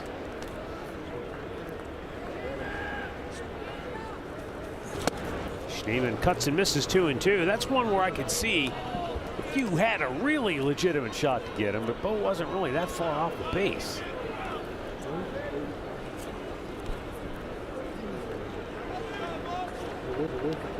Now the 2-2, and he's down on strikes. Jonathan Cannon has struck out 6 batters on the day, and we'll pause for a word from Cleveland Clinic. When you make complexities your specialties, you redefine what's possible. For every care in the world, Cleveland Clinic. Cannon, like Gavin Williams, getting stretched out, closing in on 100 pitches. Could be his final batter of the day right here as Brian Rocchio swings through it. Stephen Kwan already has 3 hits and 3 runs batted in. He's waiting on deck. I don't think they'll stay with Cannon to face him. No, I wouldn't think so. Balk called on Cannon, and that will send Bo Naylor to third. Well, I'll tell you what, there are 3 umpires at the same time saw it. So they weren't wrong. So there was a bunt base hit, error to throw him to second. Watch the flinch. There it was. Yeah, the front of that body. Everybody caught it at Even one time. Rocchio saw it. Yeah, everybody caught it.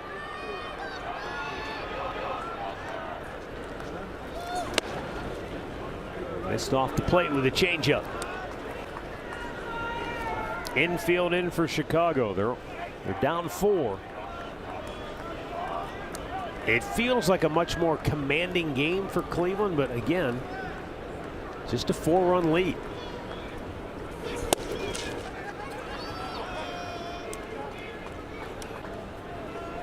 Guardians had the bases loaded in the 4th inning, but managed just 1 run.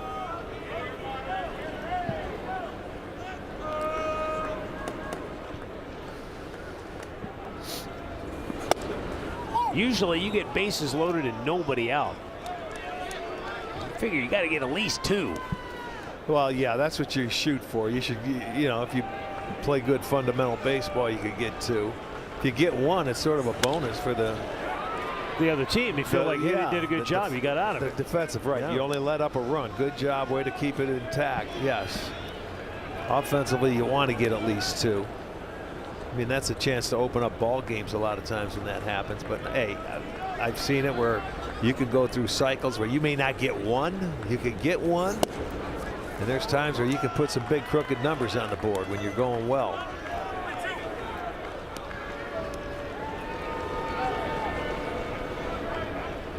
like first and goal inside the 5 and not scoring. I mean, you just kick yourself all the way back to the dugout. Yeah, it's a little bit of a letdown.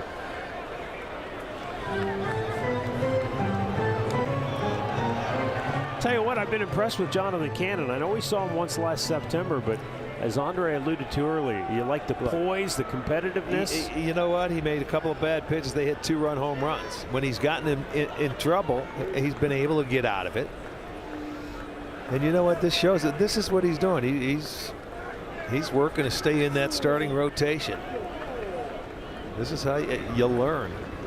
You know, he comes into this ball game where he's given up a lot of leadoff hits, and he's had to work his way through innings. Yeah.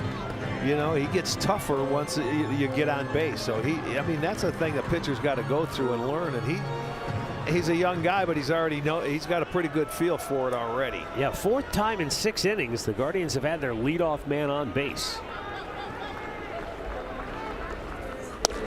To their credit, they've scored in every inning previous to this one, in which they got that leadoff man on base. Well, that's going to be it for Cannon here this afternoon. He didn't give in, did he? Just over 100 pitches. I would say he pretty much emptied the tank for Will Venable and the White Sox. We've got a timeout for a pitching change. We'll tell you about the new right-hander when we come back.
Back in the 3rd inning, Stephen Kwan got into one.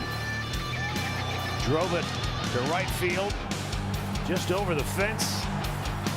Yeah, line drive. Those are nice. They got in the first row. It just shows you how quick he is inside. New pitcher is Bryce Wilson. On for the 5th time this year. Wilson has bounced around. He's most recently pitched with Milwaukee the last couple of years. He's also pitched with Pittsburgh and Atlanta. Stephen Kwan, the squeeze bunt, coming down from 3rd and scoring is Bo Naylor. And the Guardians extend their lead to 6-1. Give Kwan another base knock on the bunt. 4th hit and 4th run batted in. How about this on our Defy wire, Ken? That's a good shot. And the pitcher couldn't do anything. He just decides to hold it. He knew that the Bo was going to score. And Kwan did a nice job. He got a bunt base hit the other day. Pulling the ball with the left-hander on the mound. You put pressure on him. You get another run home. He's had some kind of day. Now Jose Ramirez 0 for 3 and 1 for 10 in the series.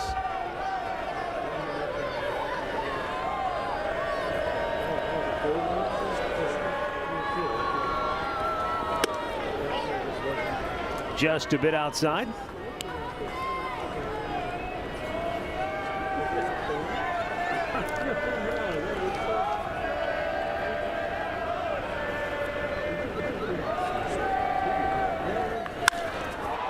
fly ball. Right field. Back is Slater. Just shy of the warning track. Tagging up and moving to third is Rocchio. Kwan holding at first. 2 down.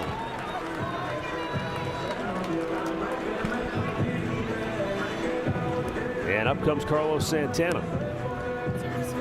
At the plate now, designated hitter for the Guardians, Carlos Santana.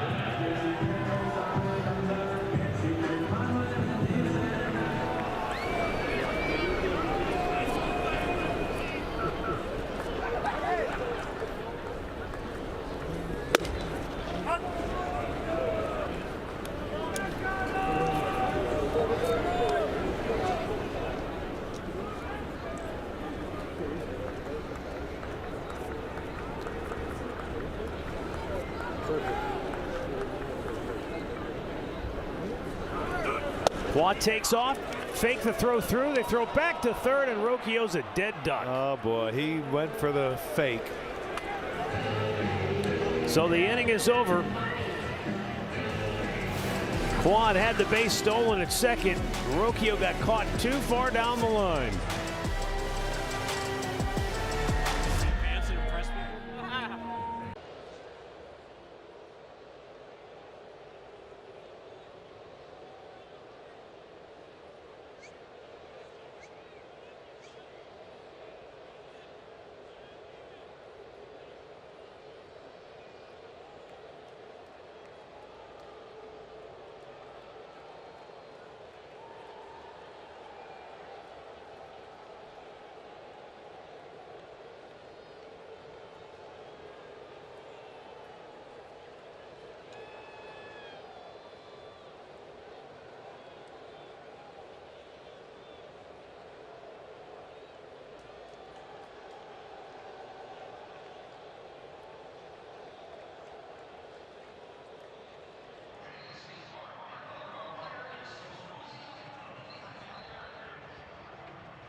Jacob Junis back out here for Cleveland, facing Austin Slater.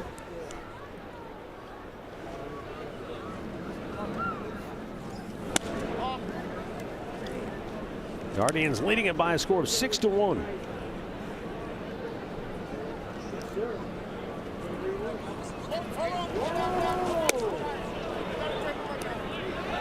Wilson pitched before the hitter was ready, so he gets a warning for that.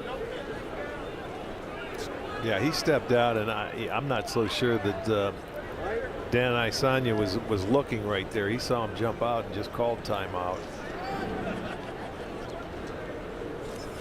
Swing and a miss.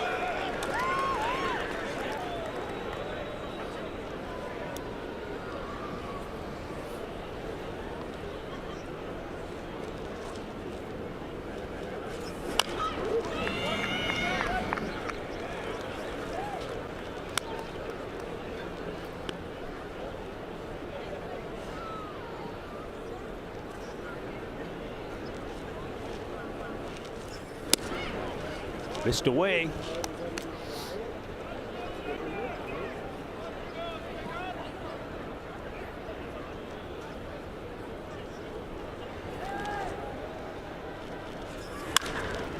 In the air, right field.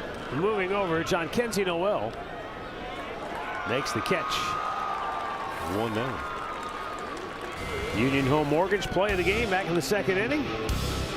First 2 men aboard. He ends up getting a big strikeout right there against Baldwin. And a fly ball from Taylor. And another fly ball.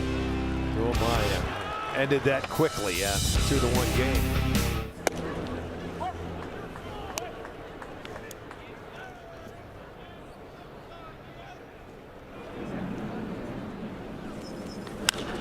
High pop. Shallow center. Kwan calls everybody off, makes the catch. 2 down.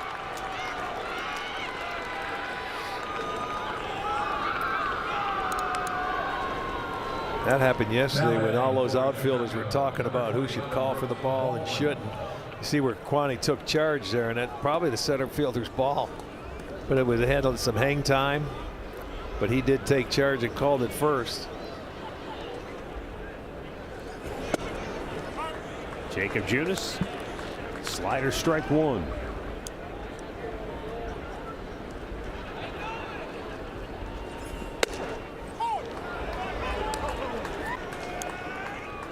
Well, he's pounding the strike zone. Jacob Junis, 15 of his 17 pitches have been in the strike zone. He's not messing around.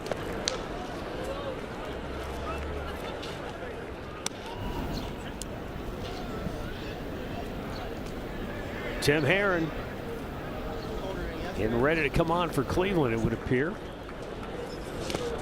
But hopefully that's next inning. Talk about what Jacob Junis has done so far, guys. You look at it, he's at 19 pitches. That was the key to the bullpen last year, being efficient with their pitches so they could pitch as many times as they did throughout the season last year. 2-2 hit hard to first, caught by Manzardo to retire the side. 6 up, 6 down for Jacob Junis. Stretch time in Cleveland. Guardians 6, White Sox 1.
Guardians TV presented by Progressive.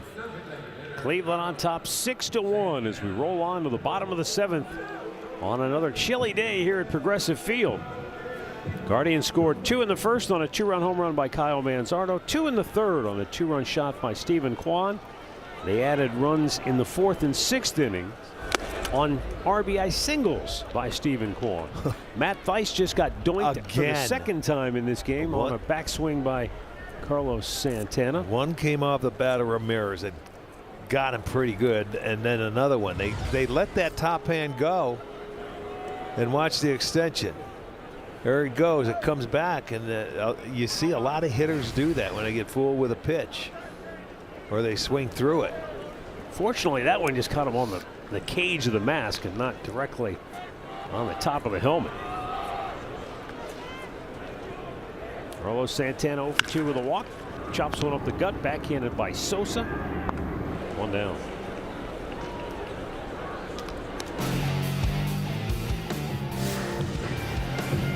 Back in the first inning, Kyle Manzardo launched one.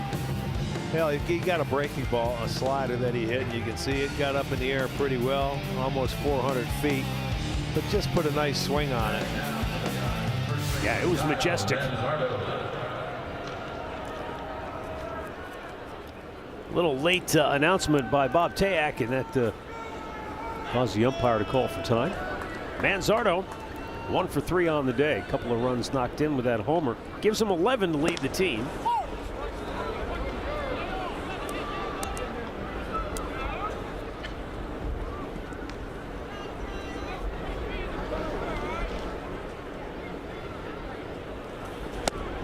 You know, Rick, it was almost 1 year ago that Bryce Wilson's little brother was drafted into the National Football League. His little brother, Peyton Wilson, is 6'4" and almost 250 pounds. They're only a year apart in age, so they played high school football together. They were the starting inside linebackers for 2 years. Oh, yeah? Where at? At Orange High School in North Carolina. And it was not uncommon for the Wilson brothers to combine for 30 tackles a game. The wrecking crew. That'd be fun, playing next to your brother, your younger brother. He missed playing in the same city as his brother by a couple years. He was with the Pirates in 21 and 22, Bryce Wilson was. And then the last 2 years he was in Milwaukee. And it was last April that Peyton Wilson was drafted by the Pittsburgh Steelers. Oh, so that's why you follow him. You know him so well. And that is the rest of the story. News is news, boys. Come on. I love it. It was good. I'm surprised they both didn't get football scholarships averaging that many tackles. Yeah, they sign as a tandem. Right. I want you them draft both. one, you got to take them both. That's the family deal. Line drive and a single for Nolan Jones. Taking it the other way.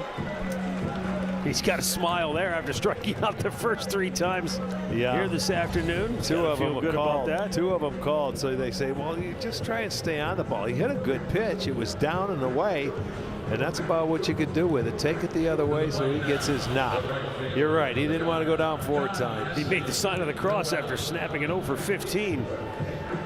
So he's aboard with 2 down, and John Kenzie Noel coming up, singled and scored in the 4th.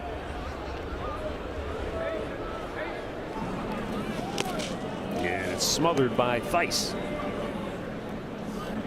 You guys showed the clip of the last hit John Kenzie had and getting low. And Archie always talk about the low pitches. You got to bend the knees. Yeah. What does it say about a big guy like that he's able to get down? I know it was a changeup, but still, you don't see that many big guys that can get down low. And get that. Well, you could just see he's got good balance in his legs, and he had to go down. He's got strong legs, man.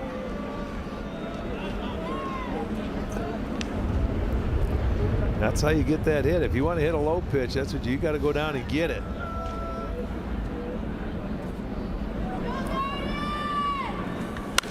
Back out of play.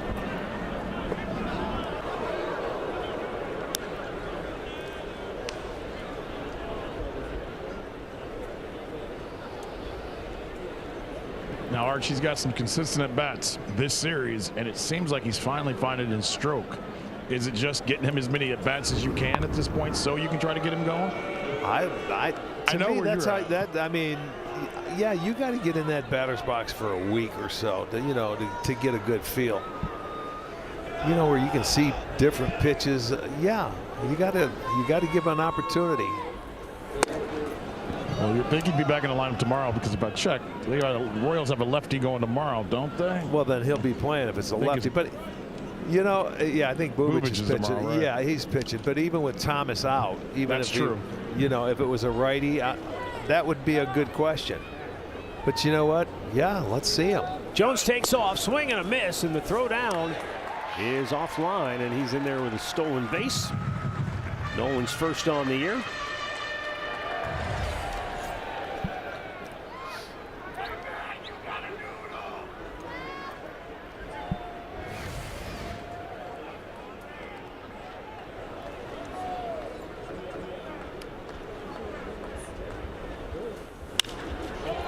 In the air, right field. Inning over. 6-1 Guardians through 7 here in Cleveland.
Check out our progressive defensive play of the game.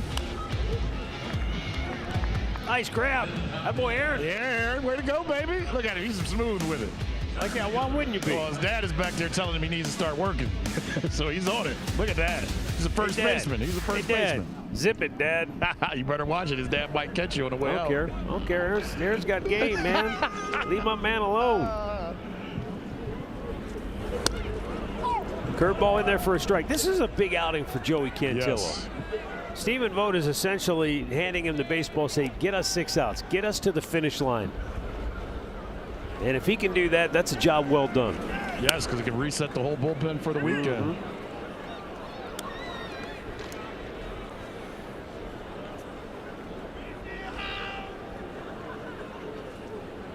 And as we've said before, for both Joey and for Triston McKenzie,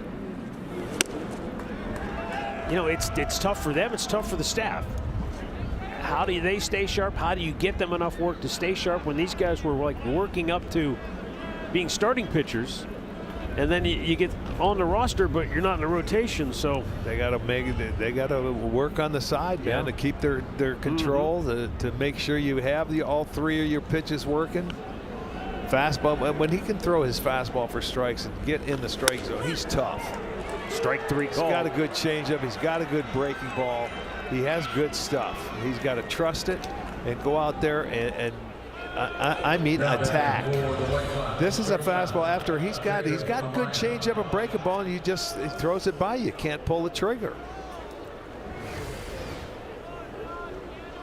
It's a perfect game. You got a 5-run lead. You don't have to worry about it. You don't have to be cautious. Just be yourself. Start off first pitch. There's where you want to throw that curveball, breaking ball for a strike on the first pitch.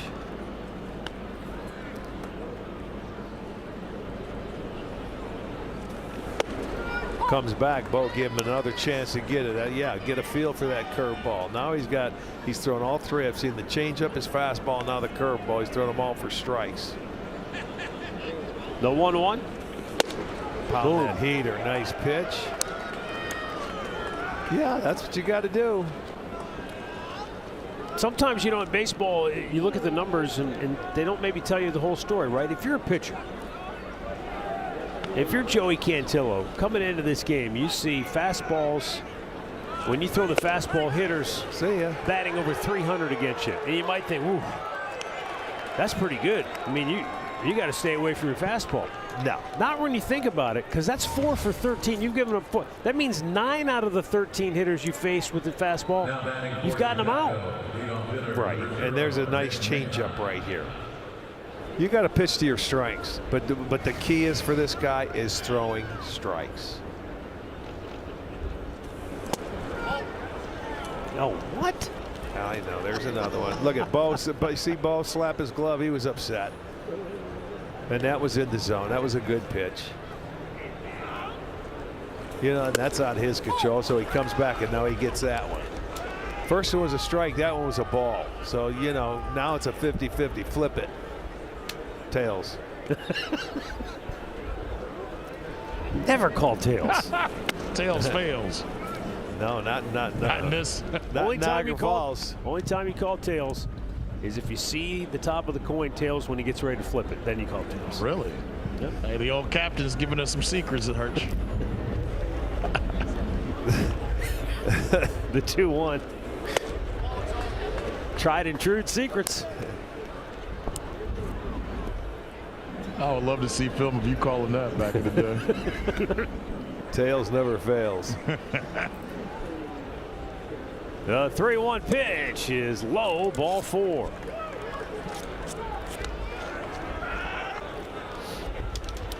We'll pause for a moment for a word from Ford. Now batting for Chicago. See your Northeast Ohio Ford dealers, home of the best-selling trucks for 48 years straight.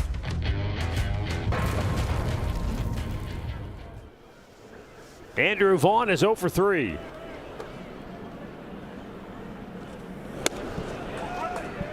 And that off-speed pitch in for a strike.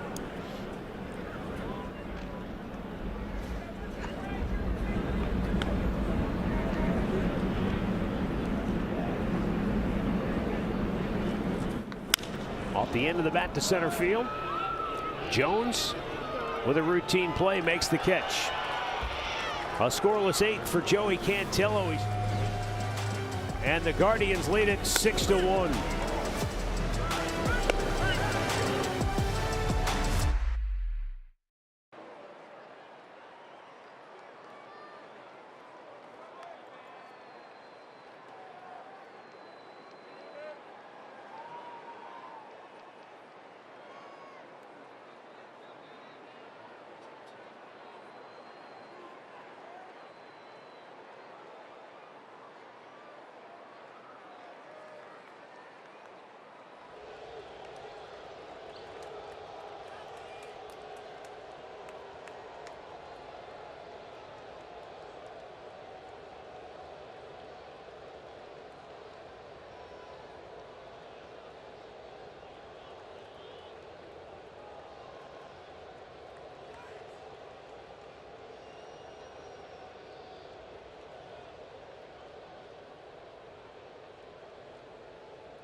For Chicago, that's number 52, Mike Levitt. Well, stream every out-of-market game live or on demand with MLB TV, plus stream MLB Network 24/7 for the entire season. Blackout and other restrictions apply. Visit MLB.tv. Leading off on the bottom of the gate will be number 23. The fog is really rolling into downtown Cleveland. You can barely see any of the buildings beyond the ballpark. It is really socked in here at the lakefront. Look at that. You can't even hardly see the... We're glad it was a 1 o'clock game today because it feels like it's getting a little cooler. Mike Clevenger on the pitch now for Chicago. Bottom third of the order for Cleveland.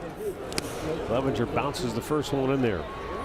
Clevenger came on in the home opener here and gave up a leadoff single to Carlos Santana and then walked the next 3 batters in a row to force in the winning run. He went to spring training as a non-roster invite and won a job to pitch out of the bullpen.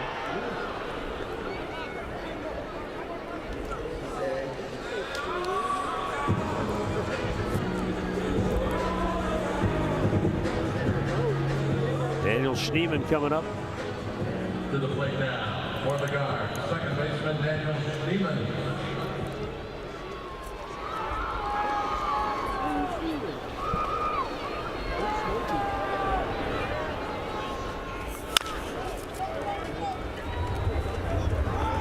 Two quick outs. Mike Clevenger was originally drafted by the Angels in the 4th round in 2011. And then 3 years later came to Cleveland in exchange for Vinny Pastano. Shortstop Brian Rocchio. Made his debut in 2016.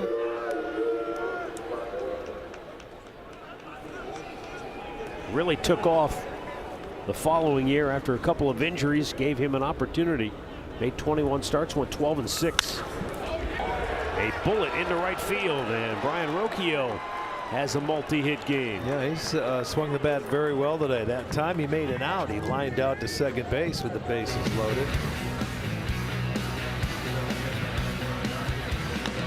Back in 2022, Stephen Kwan in an incredible debut against the Kansas City Royals.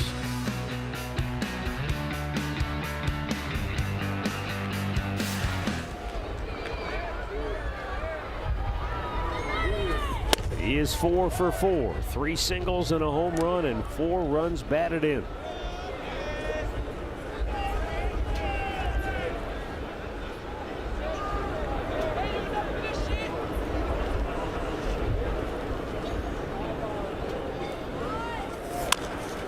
Little top round in front of the plate. Theis throws him out.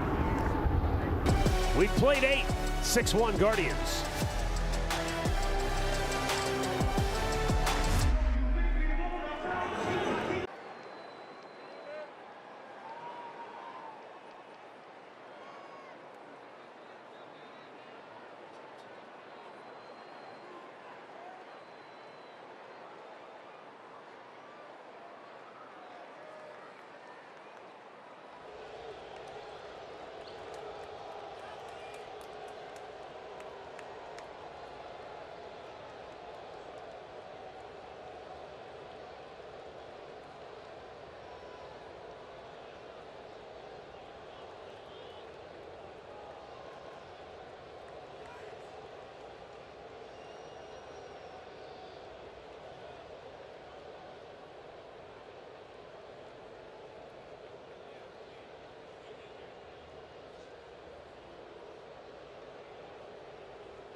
Six-1 Guardians on top as we go to the 9th inning. Joey Cantillo worked a scoreless 8th. He'll stay on to pitch the 9th. 3, 4, 5 hitters due up for Chicago. Guardians 3 outs away from their first sweep of the year. And a chance to get back to 500.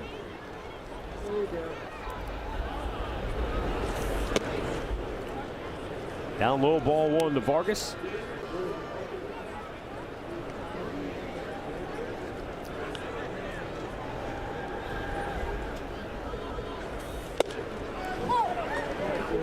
You know, as much attention that has been paid to the Guardians offense here in the early going, you know, not being able to come up with the clutch hits consistently and all that. You know, look at the pitching too. Last year through the first 11 games, Guardians pitchers had allowed 28 runs. This year through the first 11 games, 53 runs. Yeah, big difference. 25 more runs allowed. Big difference. Well, and a lot of it is that last year, if you remember, was that they would score early, you know, and then they could add on a little bit. And that bullpen could just shut everything down.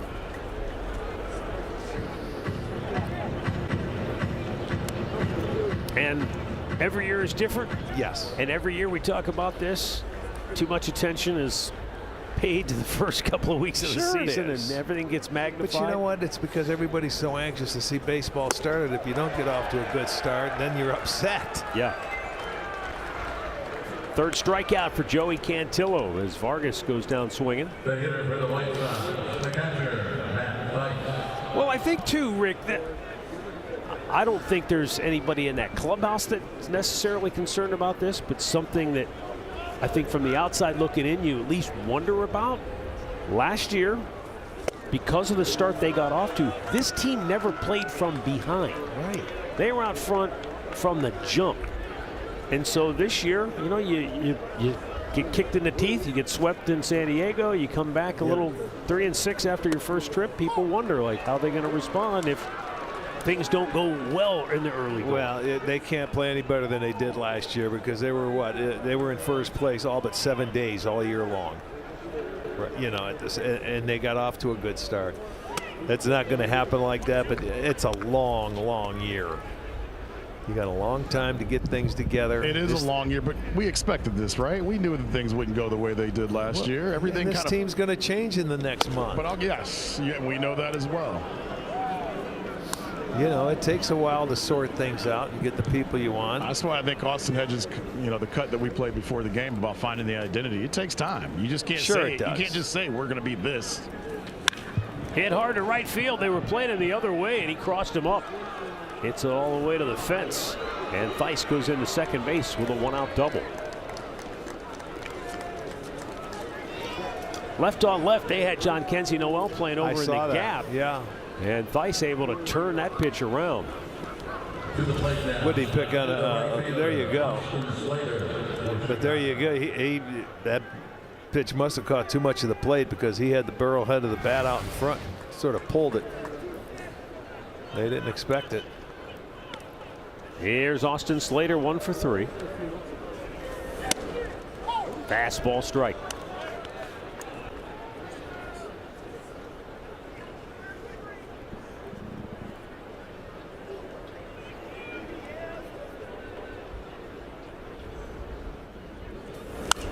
Foul back.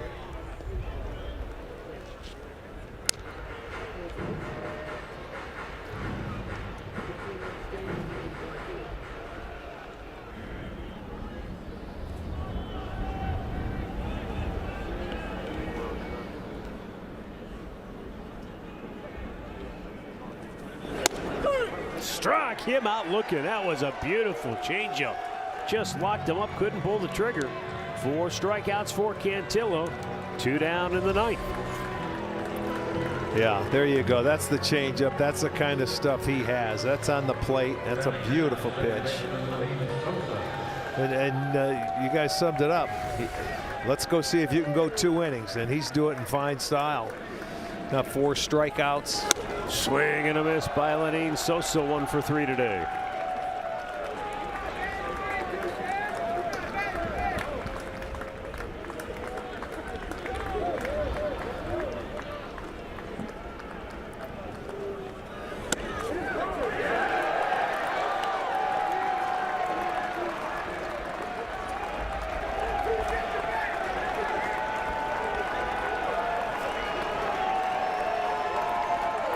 The 0-2 pitch. Line to left field and a base hit.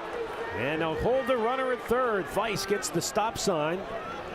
Kwan fires it in.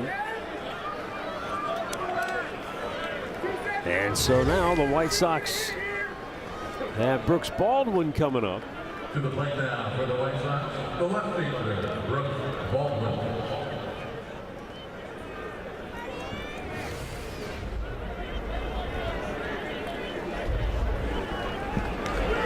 Baldwin 0 for 3.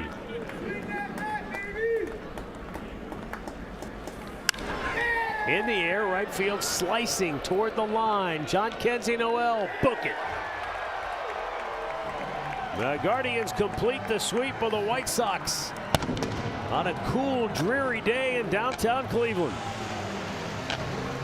6-1 is the final, and the Guardians get to 6-6 on the year, winning their third straight for the first time this season. The White Sox have now dropped 8 in a row. Gavin Williams, the winner. It's his first on the year. The loss to Jonathan Cannon. He's 0-2 for Chicago.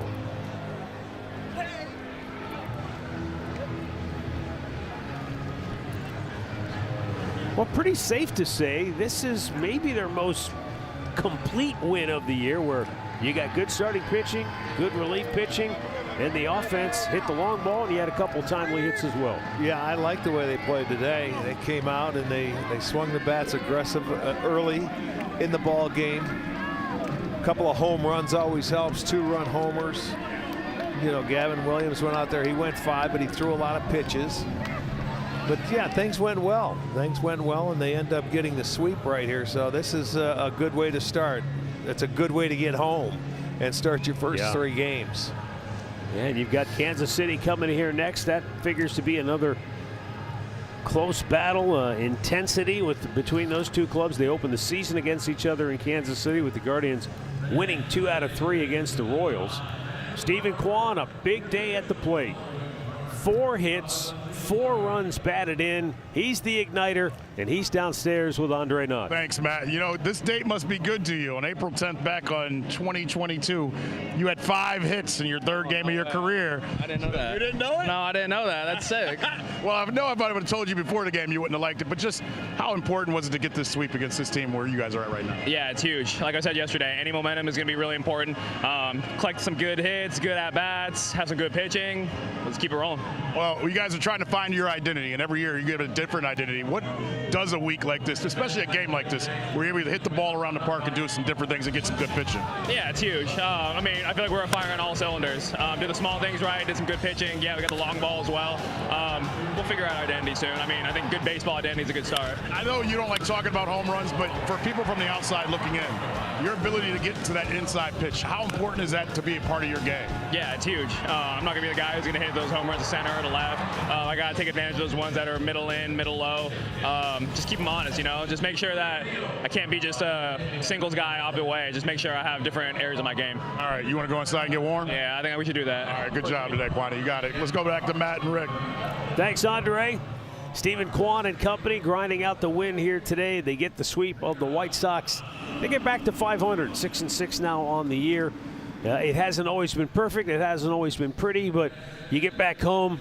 You know, hopefully you build a little momentum. Remember, they had 50 wins last year at home, most in the American League. They played good baseball here a year ago, and hopefully that continues.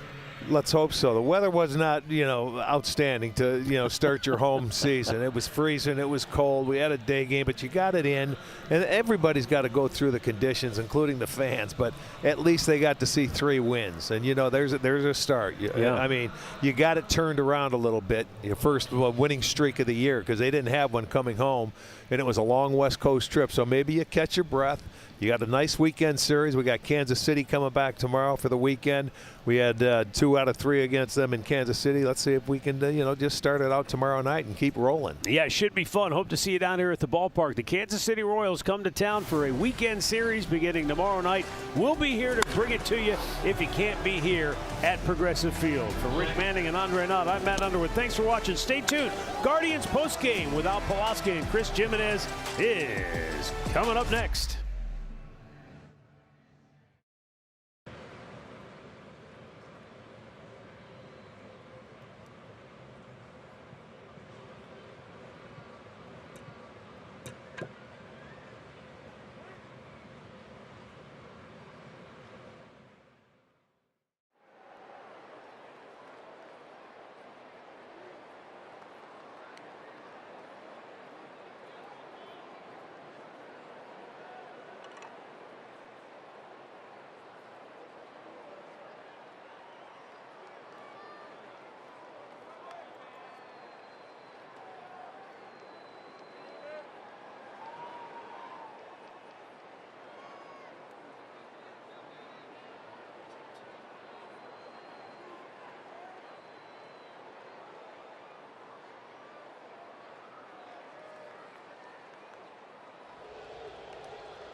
Guardians a winner today over the White Sox, 6-1 on a dreary day in Cleveland. But it was anything but dreary for the Guards, who sweep Chicago.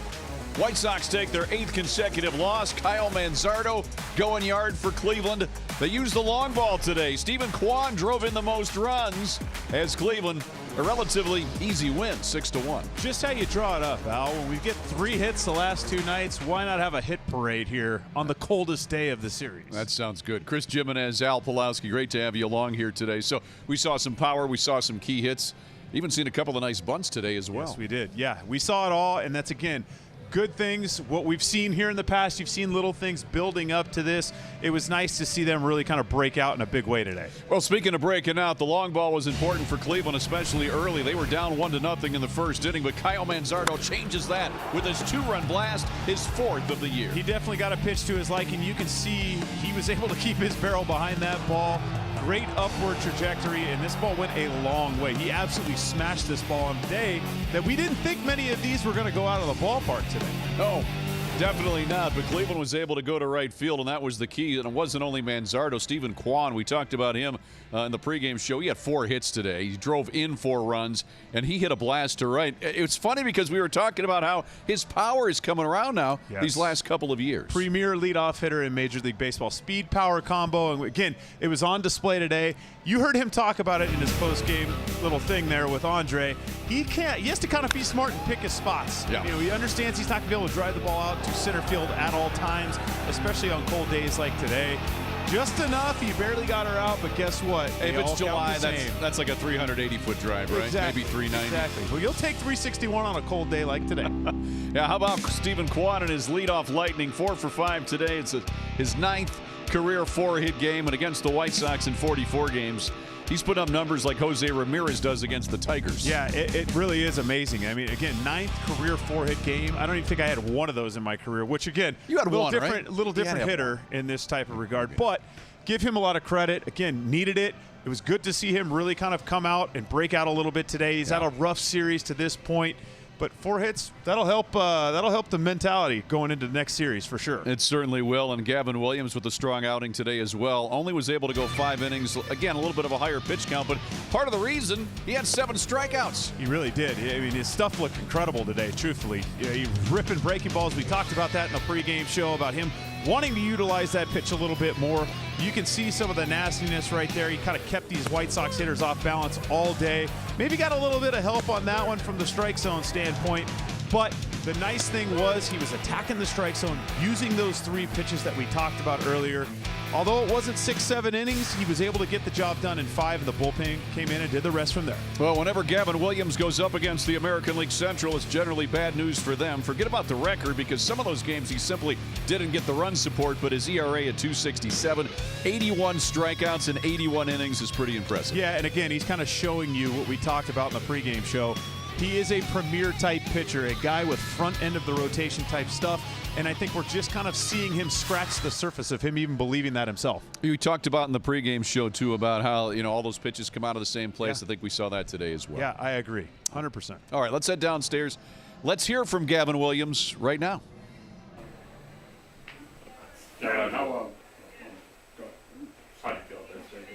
I felt good. First inning, a little shaky. It was a little bit everywhere, but settled in. 3rd inning. What was working for you today? I mean, command was there a little bit, except first, 2nd inning. Came back. I mean, fastball was, it's putting it kind of where I wanted to today, rather than the last 2 starts. How important is it for you just to get a rhythm, to get some starts under your belt, to kind of get a rhythm for where you're going to be this year? So it's very important, really. Especially after the last outing, going 5 today was huge. Just going to keep working off of that. First start, you said your fastball wasn't where you wanted it. The velocity's been good all along the way. How do you feel that pitch has progressed through your starts so far? It's one of my best pitches, so hopefully it's going to stay there. I need to stay out the middle of the plate a little bit more, but after time comes, it's going to be a little bit better. What did you see at Stephen Kwan, just his fast start this year and 4 hits today? Yeah, nothing new with him. He's one of the best hitters. Doesn't strike out a lot, and he's got good hand-eye coordination. So just having him at the top of the lineup, him and Hosey, it's amazing. What was it like for you guys to come back 3-6 from the road trip, but now you're back to 500? So how did this give you momentum going forward? I mean, there's a lot of games in the season. Can't really look at being under 500 right now. So just gonna keep playing ball. You get into that fifth inning there, right? You get first, second out. Are you thinking, just considering where your pitch count was at the time too, how much are you thinking about trying to get that, getting that final out and getting the bullpen into that sixth inning? Yeah, I was. I wish I didn't walk that guy, but I didn't really know my pitch count at that time. I'm kind of glad I got through the fifth inning, so the bullpen can rest a little bit. All right, so on the pregame show, Chris, we talked about tunneling. And for Gavin Williams, we thought he did that today. Let's go back and review now.